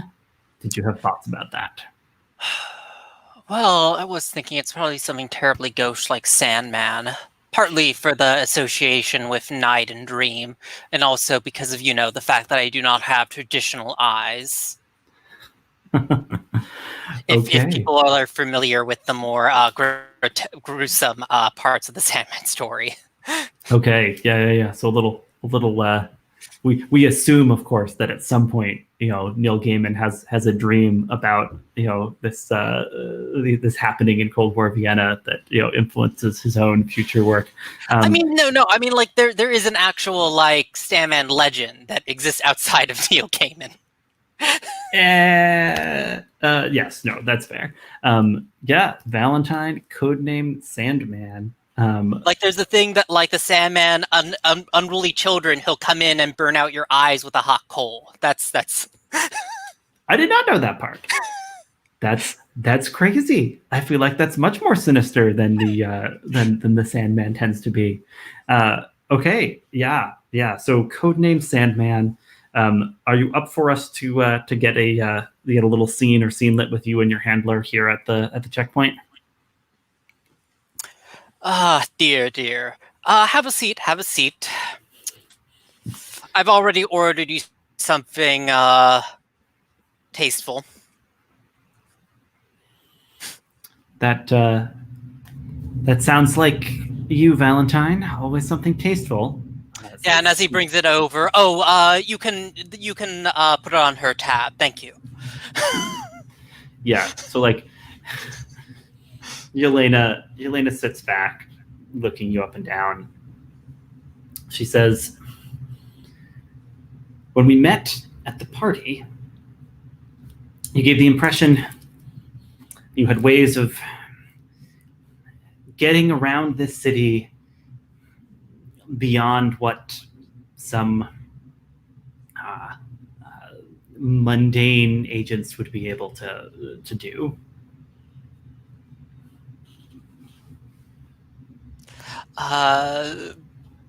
Of course, dear. I have many routes that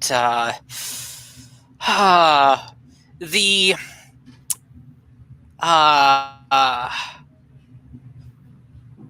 what's the word?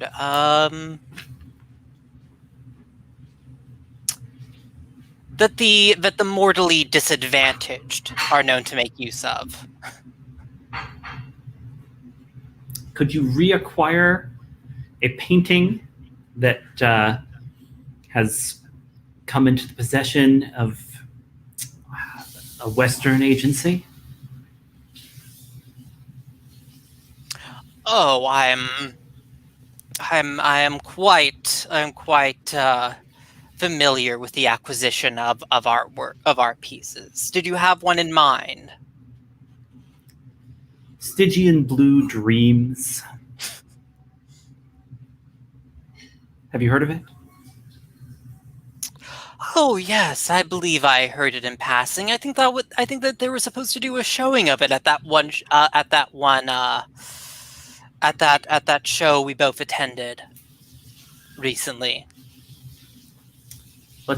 Shame, but it never managed to make an appearance. Let's not speak in riddles, Mr. Garvey.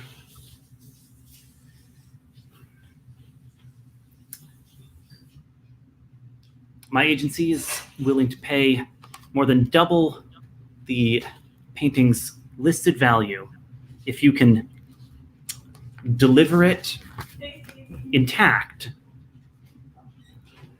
No questions asked about the method of acquisition.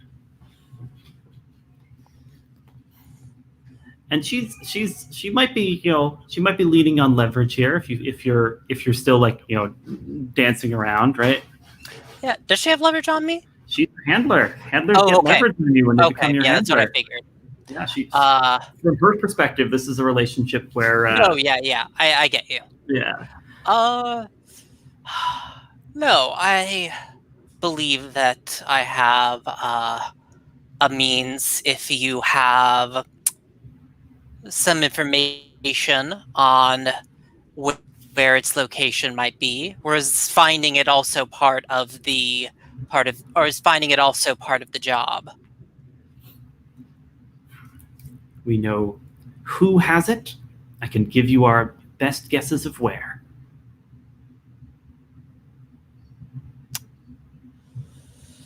I suppose that will have to do. So are you taking the mission? Certainly. Well, Best of luck, Comrade Sandman. She'll slide a small, a slim dossier to you with a rundown of possible CIA safe houses in the city.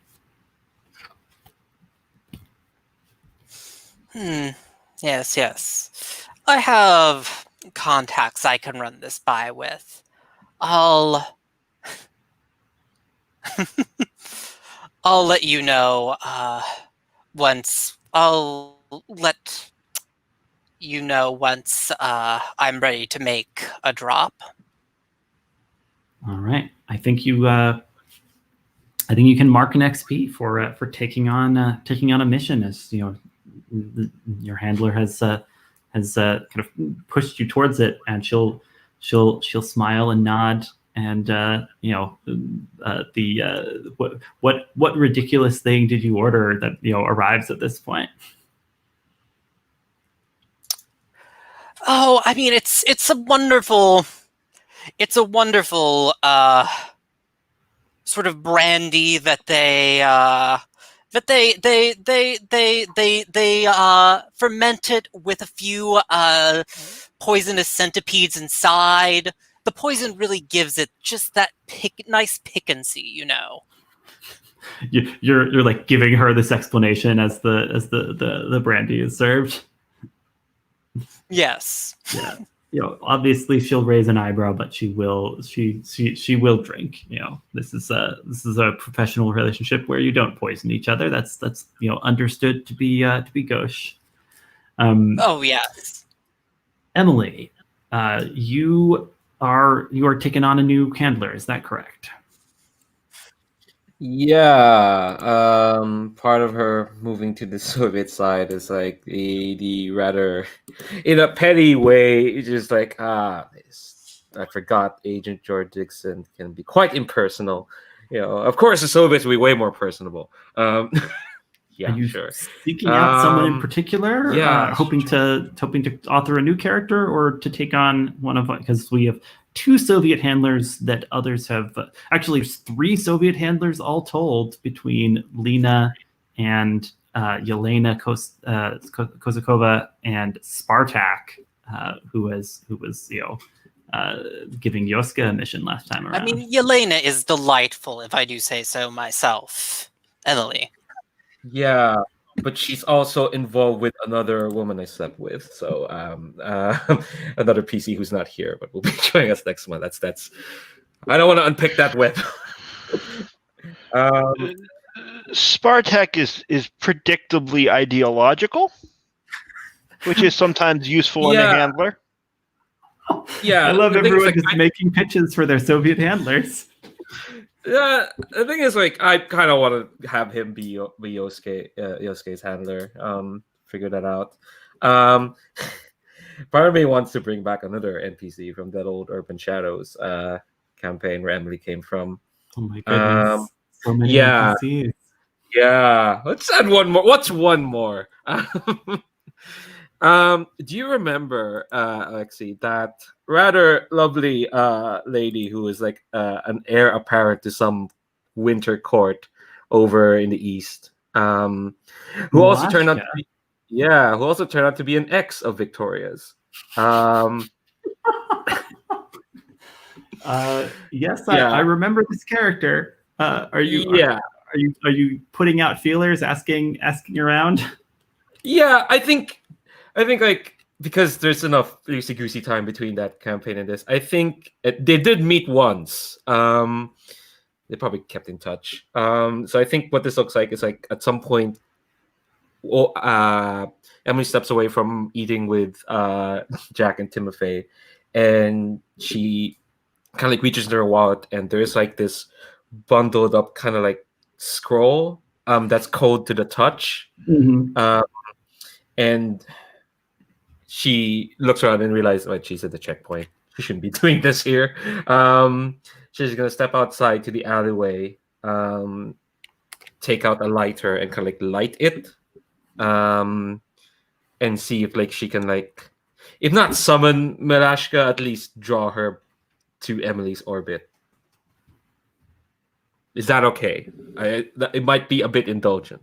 No, we can work with this. So basically, by kind of burning this cold scroll you've hung on to, you are kind of signaling that you're signaling kind of to Malashka you're ready to work with her. Yeah. And we can have that chat with her later. Because Emily's done a lot today. She has done a lot. It's true. Yeah, I think so. I think there's the scroll goes up in smoke, but it's kind of the fire that it burns with is like oddly cold as you do that, right? And so there's this kind of sort of chilly line of smoke through the air, and like a whisper escapes from it saying, "Interesting. Yes, let's chat." And leaving we're leaving that on the table as a new thing, but you've sent up a message, and the message that's received at least is you're ready to work for this side, and be an operative. Cool. Back in the checkpoint, Jack, you've been brokering this peace talk over pastries between Emilie and Timofei, yeah? Yes, I prefer to think of it as pastry diplomacy. Pastry diplomacy, absolutely. Yeah. Timofei seems like still like guarded, but like definitely he's enjoying the novelty of talking to people and not primarily fighting or dealing only with kind of reanimated corpses that he's electrified, right? Like he's just kind of taking in the more pacific surroundings of the checkpoint. Timofei, tell me, what do you want to do with your life, so to speak? I call it unlife, but yes. I want to prove myself capable to people who are important. They cast me aside once as a failed experiment. I'm going to prove they're wrong.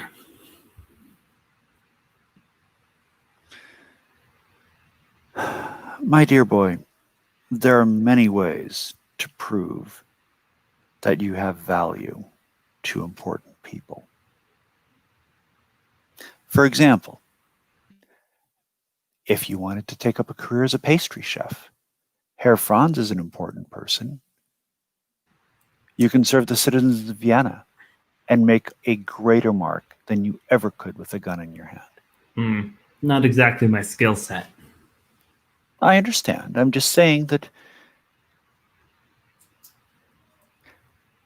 don't define value too hastily or too narrowly. Keep an open mind about such things. Trust me, I understand the satisfaction that comes from having an enemy at the business end of a gun. I appreciate that feeling. I do. I would love to help you. And in fact, we can help each other in this, I think, because you know about Dr. Thorne. Perhaps I know some of the people you seek or can track them down for you. And then, considering that we seem to have similar feelings about these people and what they have done, I will happily go with you and put bullets in them. Jack, they sewed you back together with a chip on your shoulder. I'm not like that.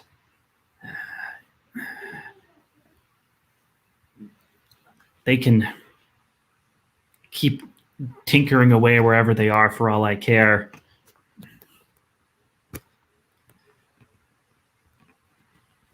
I just need to be doing something, not just left like a broken toy in this city.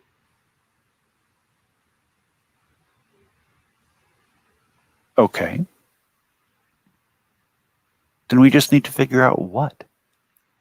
I think around that time a waiter just drops off a like package in front of you, Jack, saying this was left for you here. Recently? He nods.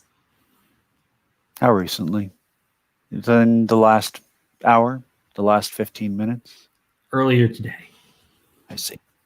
Thank you.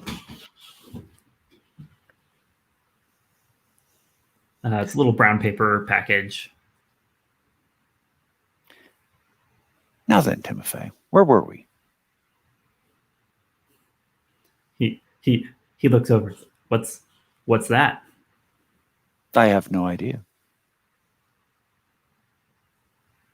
I presume it's not a bomb.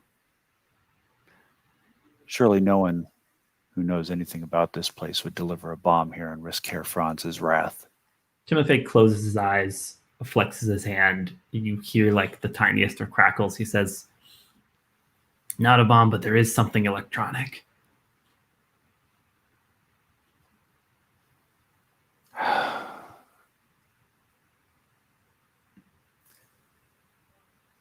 Very well. To satisfy your curiosity, then, as a show of good faith, I tend not to be the best about, well, this secret agent thing.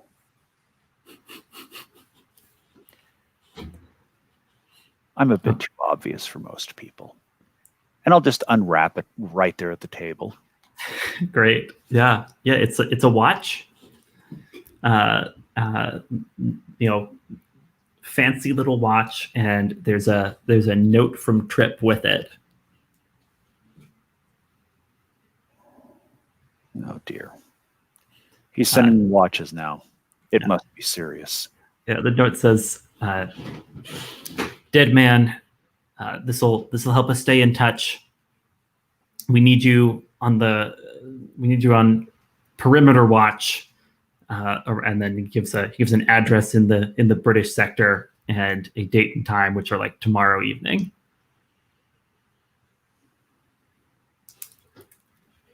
I raise an eyebrow. Timofei, you said you wanted to prove your value, correct?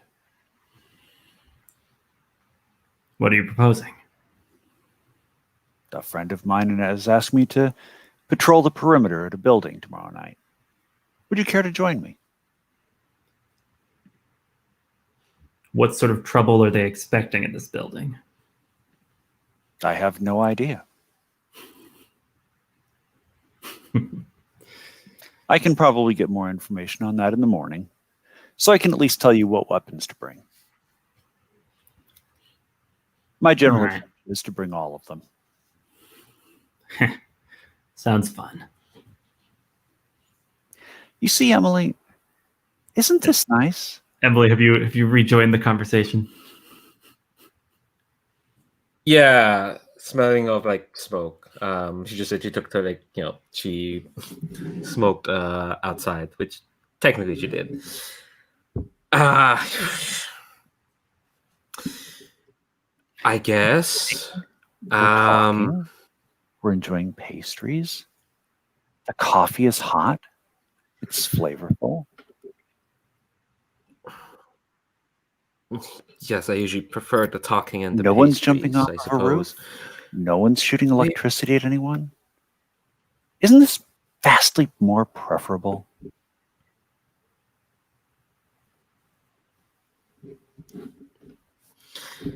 I think again, Emily will actually give that a thought. Depends on the mood, I suppose. I'm not one for keeping still, but sometimes taking a break is nice. The same waiter reappears, puts a package in front of you. Emily says, "Someone left this here for you."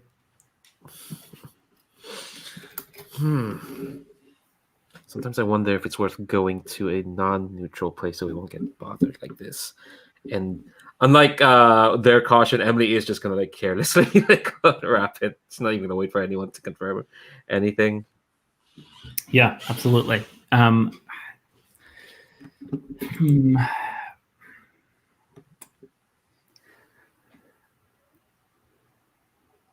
Let's see.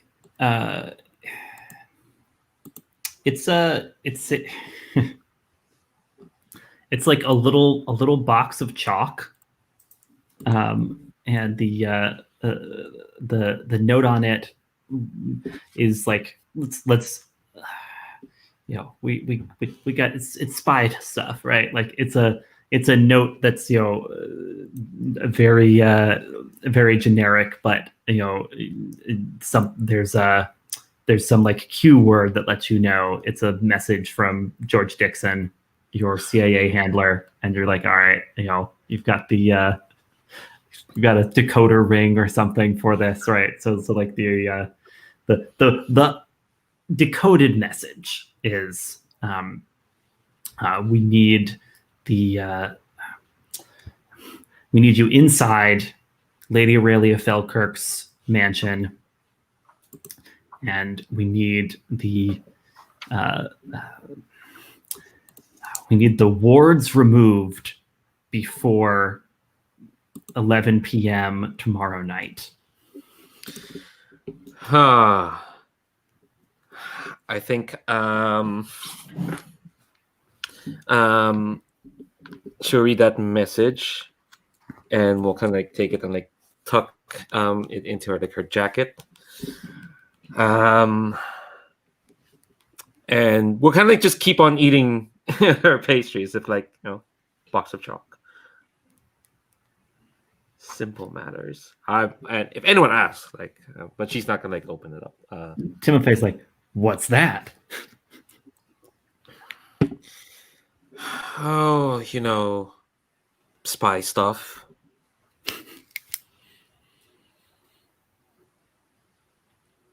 We've gotten to eating at the same table. We're not at the sharing secrets stage yet.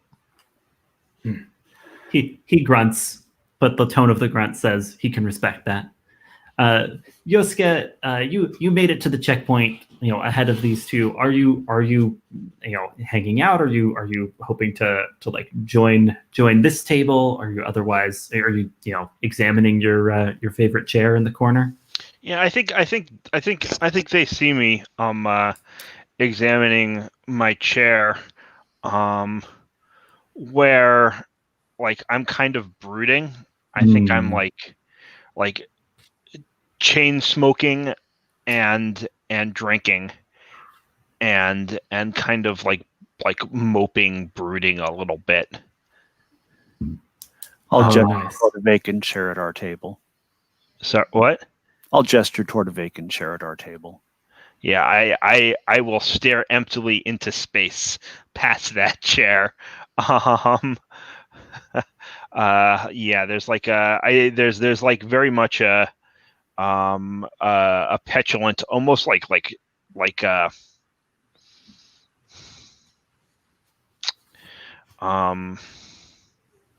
no, that's not fair. But I think what I do is like I sort of nod and acknowledge it, but sort of say I'm good here. And I think hold on one second.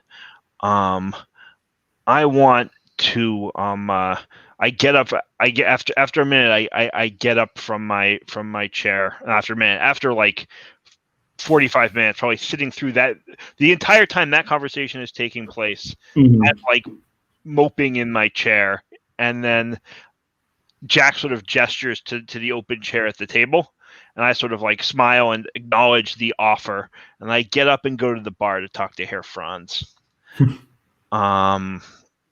Right.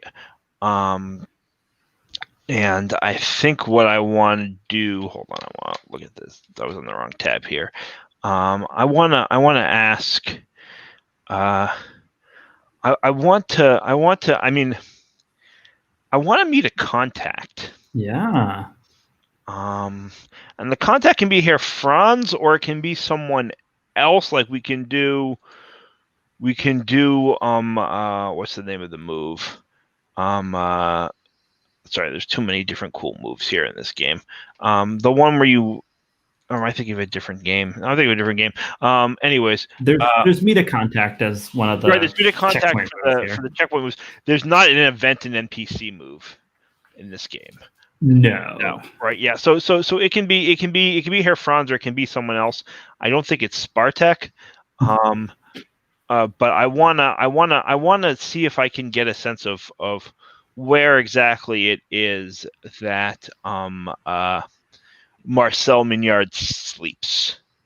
Oh, I see. Just trying to learn a little about the about your target. Yeah. Yeah. Totally.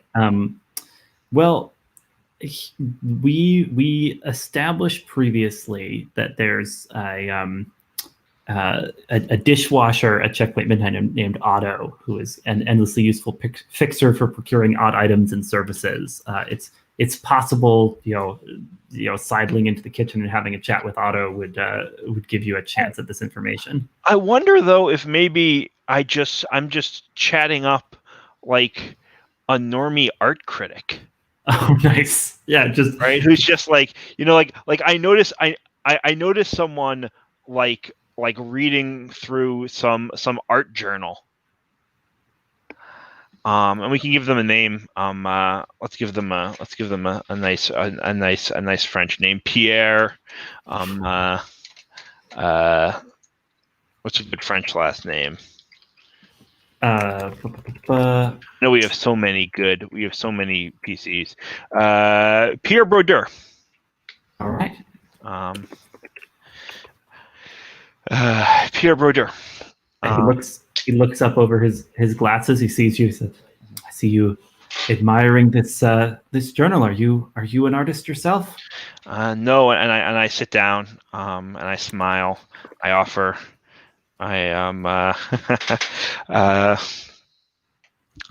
him a cigarette. Yeah, he'll take it. I'm more of an art appreciator. And I've been especially interested lately in the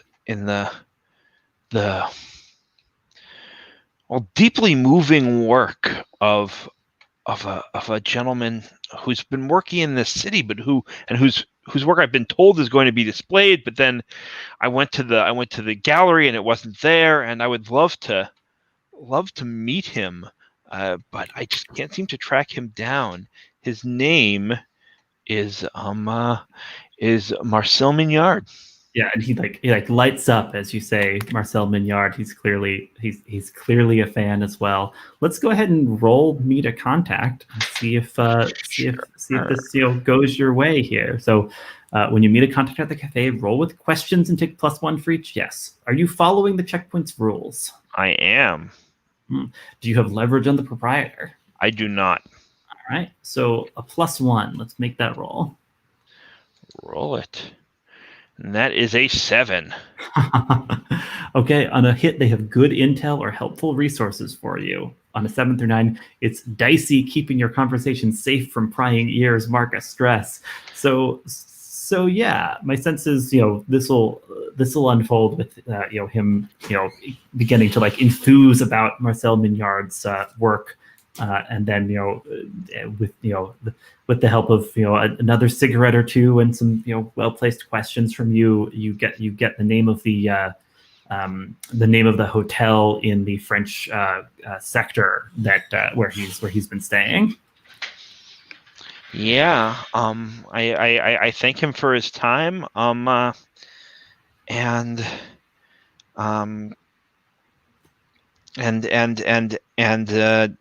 leave him my card if you ever want to talk about art.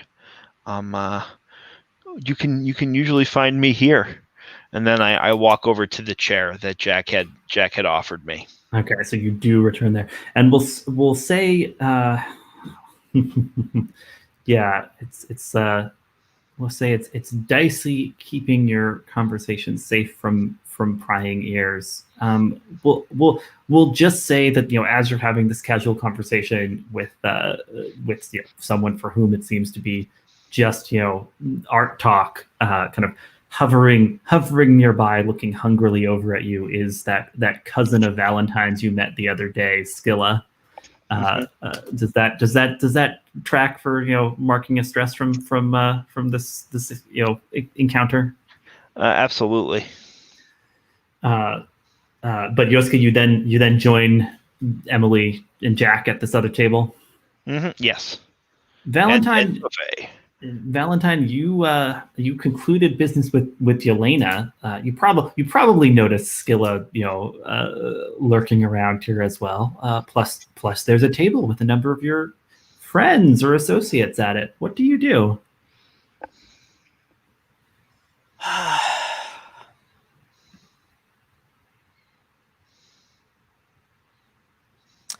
Scylla, try not to be such a seedy bitch and just take a seat with the rest of us. And then I proceed to take a seat with Joske and Jack and Emilie. Okay, you're just inviting Scylla over. Yeah. Sure, yeah, sure. She'll There's no need to be suspicious about it. Yeah, absolutely. She'll take a seat in that kind of patented taking a seat in the most sort of ostentatious I have arrived fashion. Though of course you're probably doing the exact same thing right next to her, so it's a bit of a confusing split screen effect. Yes. And she says. She says, well, this is a welcome change. Valentine likes to keep his delicious friends to himself. I'm so pleased to be finally joining you at the table.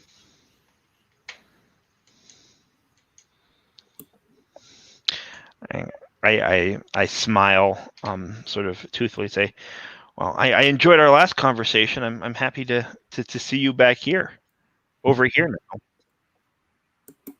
Careful with this one. I'm She's told a I'm man delicious. What a joker Valentine is. So Valentine, here's the question. You've acquired acquired a precious gift. Are you letting Scylla in on that to try and deter her attention from your friends? Well, not deter. I mean, I'm these are full-grown adult men. I'm certain that if they're unable to fend off Scylla, then clearly perhaps they fall into Charybdis instead. I mean, perhaps they're just prey. So yeah. So okay, you pull out the bottle of wine. I keep telling them that she is going to eat them, and if they just don't pick up on that, then if they just go in willingly anyway, then that's on them. Yeah. Do you pull out the? But yes, I pull out the wine. I picked up a little something that may placate Mother for a bit. Yeah, her eyes go wide. She says, "What's this now? Bottled in Tartarus, aged in London. Now this is a delicacy. May I?" She puts out a hand. I suppose you may. I don't let go of it, but if she wants to take a closer look, she can. Yeah. So she's poring over it. She's fascinated by this. And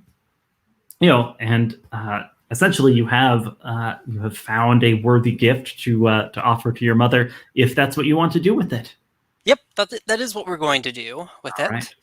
But until that point, I kind of look over at Emilie. So, Emilie, you know that painting the two of us had taken such an interest in in in uh, uh, perusing, the one you became practically wrapped up in? What about it? Oh, I mean, you don't suppose that you would like to take a second gander at it, do you? I think like she gives you like a look. It's just Because I have some friends who would be quite interested in having the opportunity to see it themselves. right. I assume these are some very close friends of yours. Oh, and they could be close friends of you as well. We could have practically a little viewing party, I suppose, if you wanted. I think like Emily kind of looks a bit skeptical. I don't know. I have enough close friends as it is. Then perhaps money is more your your speed. I mean, I wouldn't say no to money, but I'm working on several different speeds at the moment. It's a matter of figuring out which one to prioritize. Valentine, Emily is often entranced with things of beauty. Something rare, something precious might mean more to her than such paltry things as cash. Emily looks at Jack as if like she hasn't figured out that he's completely figured her out.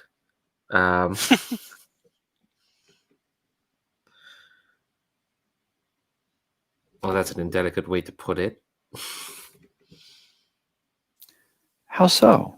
You appreciate beauty. There's no beauty in cash. There's beauty So are you in saying that you'll do it if I help you bed my sister? Skilla doesn't even bat an eye. She's Oh, just not focused you. on the.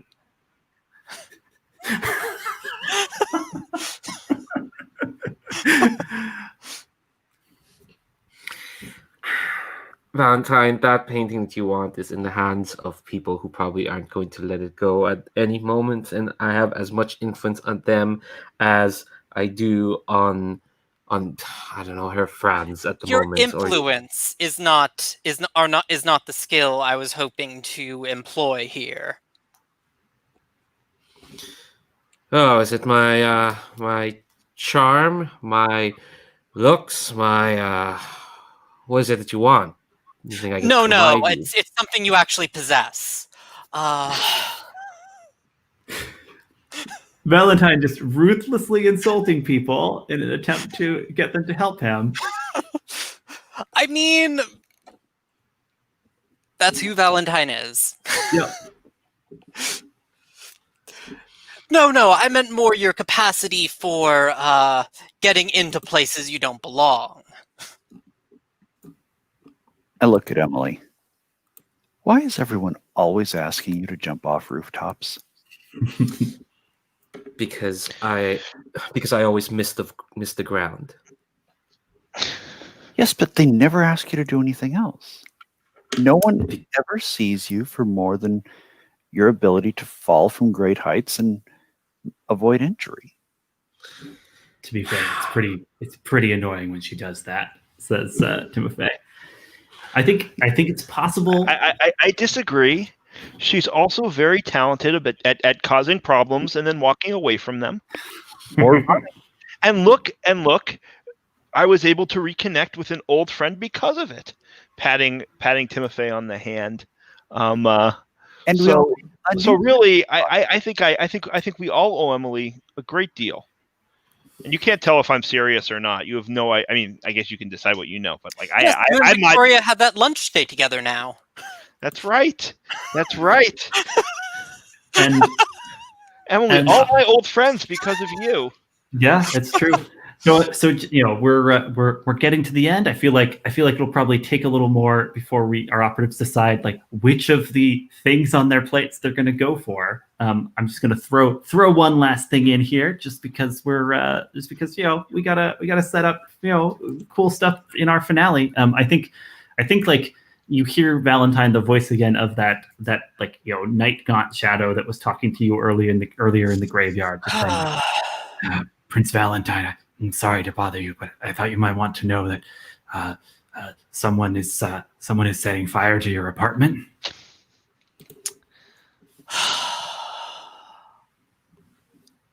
Well, I suppose I shall have to go see to that. And around that time, Joske, you hear someone elsewhere in the checkpoint just asking loudly for you.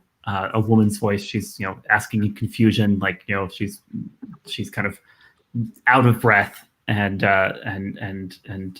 asking anyone she can find if they've seen Joske Rabinovitz. If you look over, it's your friend and fellow survivor Dika, looking in great distress and clearly searching for you here. Yeah, I mean, I immediately get up and go over to her. Dika, is everything all right? Joske, I need your help. The people won't wake up. It's a whole building of sleepers, and no one knows what to do. Fuck. Of course. And I turn to the group, and I'm just gonna. I mean, I don't know if you're gonna let me roll dice here. I mean, if you've got a last roll you want to toss in here. What I would like to do is make an impassioned plea for their help against the you know what? No. I'm going to do it. I'm not going to actually do it because but right. I tell a quick story about a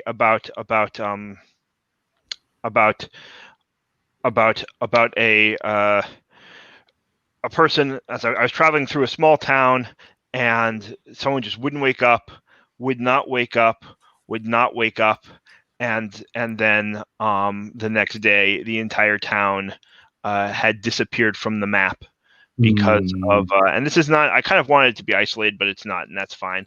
And that this is the danger. This is the death of Vienna, and we need to do something about this.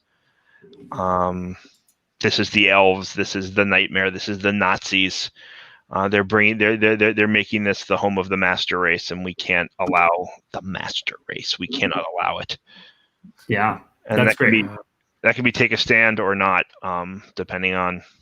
Why don't we open next session with that as make a stand? Great.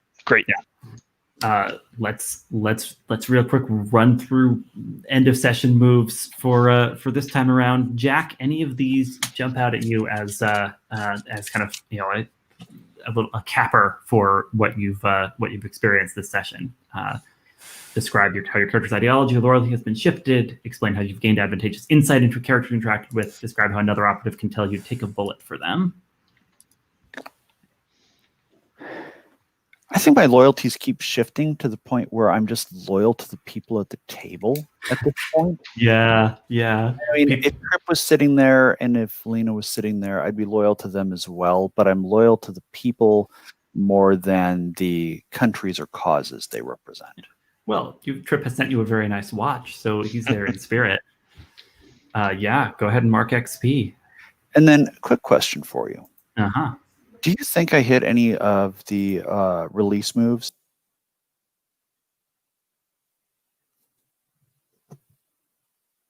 Just double checking that. Let's see. Did you call out hypocrisy at some point? Because you did kind of give Emilie a talking to during the session.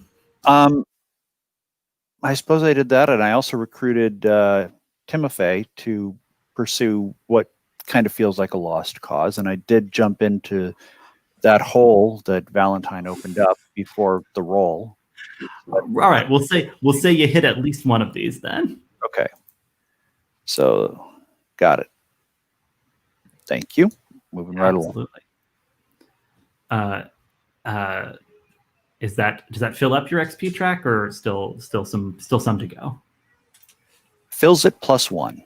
Nicely done. Well, I guess there were actually no like misses rolled this session. That's wild. Well, we'll make up for that next time, I'm sure. Emilie, any of these end of session options jump out at you? Ideology of loyalty shifting, leverage over someone you interacted with, or house or another operatives that can tell you to take a bullet for them. It feels like a bunch of people got leverage over her, rather than she got leverage on any of them. Let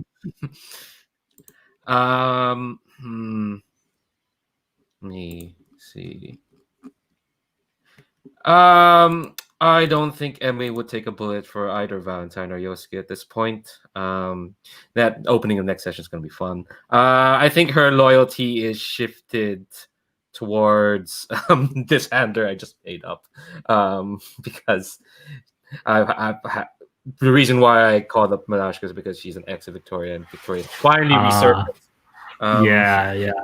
You figure us exes of Victoria have to stick together as she her schemes come to fruition. Sure. All right. Go ahead and mark that XP. Joske, any of these end of session options strike you as relevant? Yeah. I think 100%. This is the thing, but I do think my loyalty has definitely shifted. And it's just like specifically in the direction of like having friends. Like the fact that I turned to this group of people instead of wanting to just go and deal with it myself, is like a significant shift for Joske, in terms of loyalty. And so I think that's true. The other question I wanted to ask was, I didn't take XP when Spartak offered me, and I accepted the mission last session. Should I do that? Yeah, I mean, go ahead. I think the key is, was he exerting leverage? If he wasn't, then I'd accepted it anyway. He was. I think like in the fiction he was, since he was kind of showing how you needed him to kind of get the heat off of you for that murder charge. Yeah, I mean that's sort of my thinking, but I wanted to check with you because we didn't talk about it then. Great. No, I think that makes sense. I think we just sort of skimmed over it, but in fact there was leverage going on there. Awesome. So I'm going to rewrite a release move. I'm not sure how yet, but I will shoot you an email and we'll talk about it. Ooh, very cool. That's a fun advance to take. Yeah. Lastly, Valentine, any of these end of session options seem particularly apropos? I think, I think that Victoria's back in town. Things are becoming complicated, to say the least. I think that Victoria was very quick to hand off a treasure just to have Mother out of her hair. I think that there's something going on there. I think I've gained advantageous insight into Victoria's plans. Okay, yeah, take a leverage on Victoria, and actually, Emilie, you might get a leverage on Victoria because you asked when you deciphered her, how you could get leverage, and it feels like she wanted assurance that you weren't going to sabotage her plans. I feel like you taking the knife and the notebook and seeming to play along might give you that leverage. Okay, that makes sense. I'll put that in. All right. Thanks all for playing, and for anyone who's been watching along, thanks for joining with us. See you next week. Till then, stay safe out there.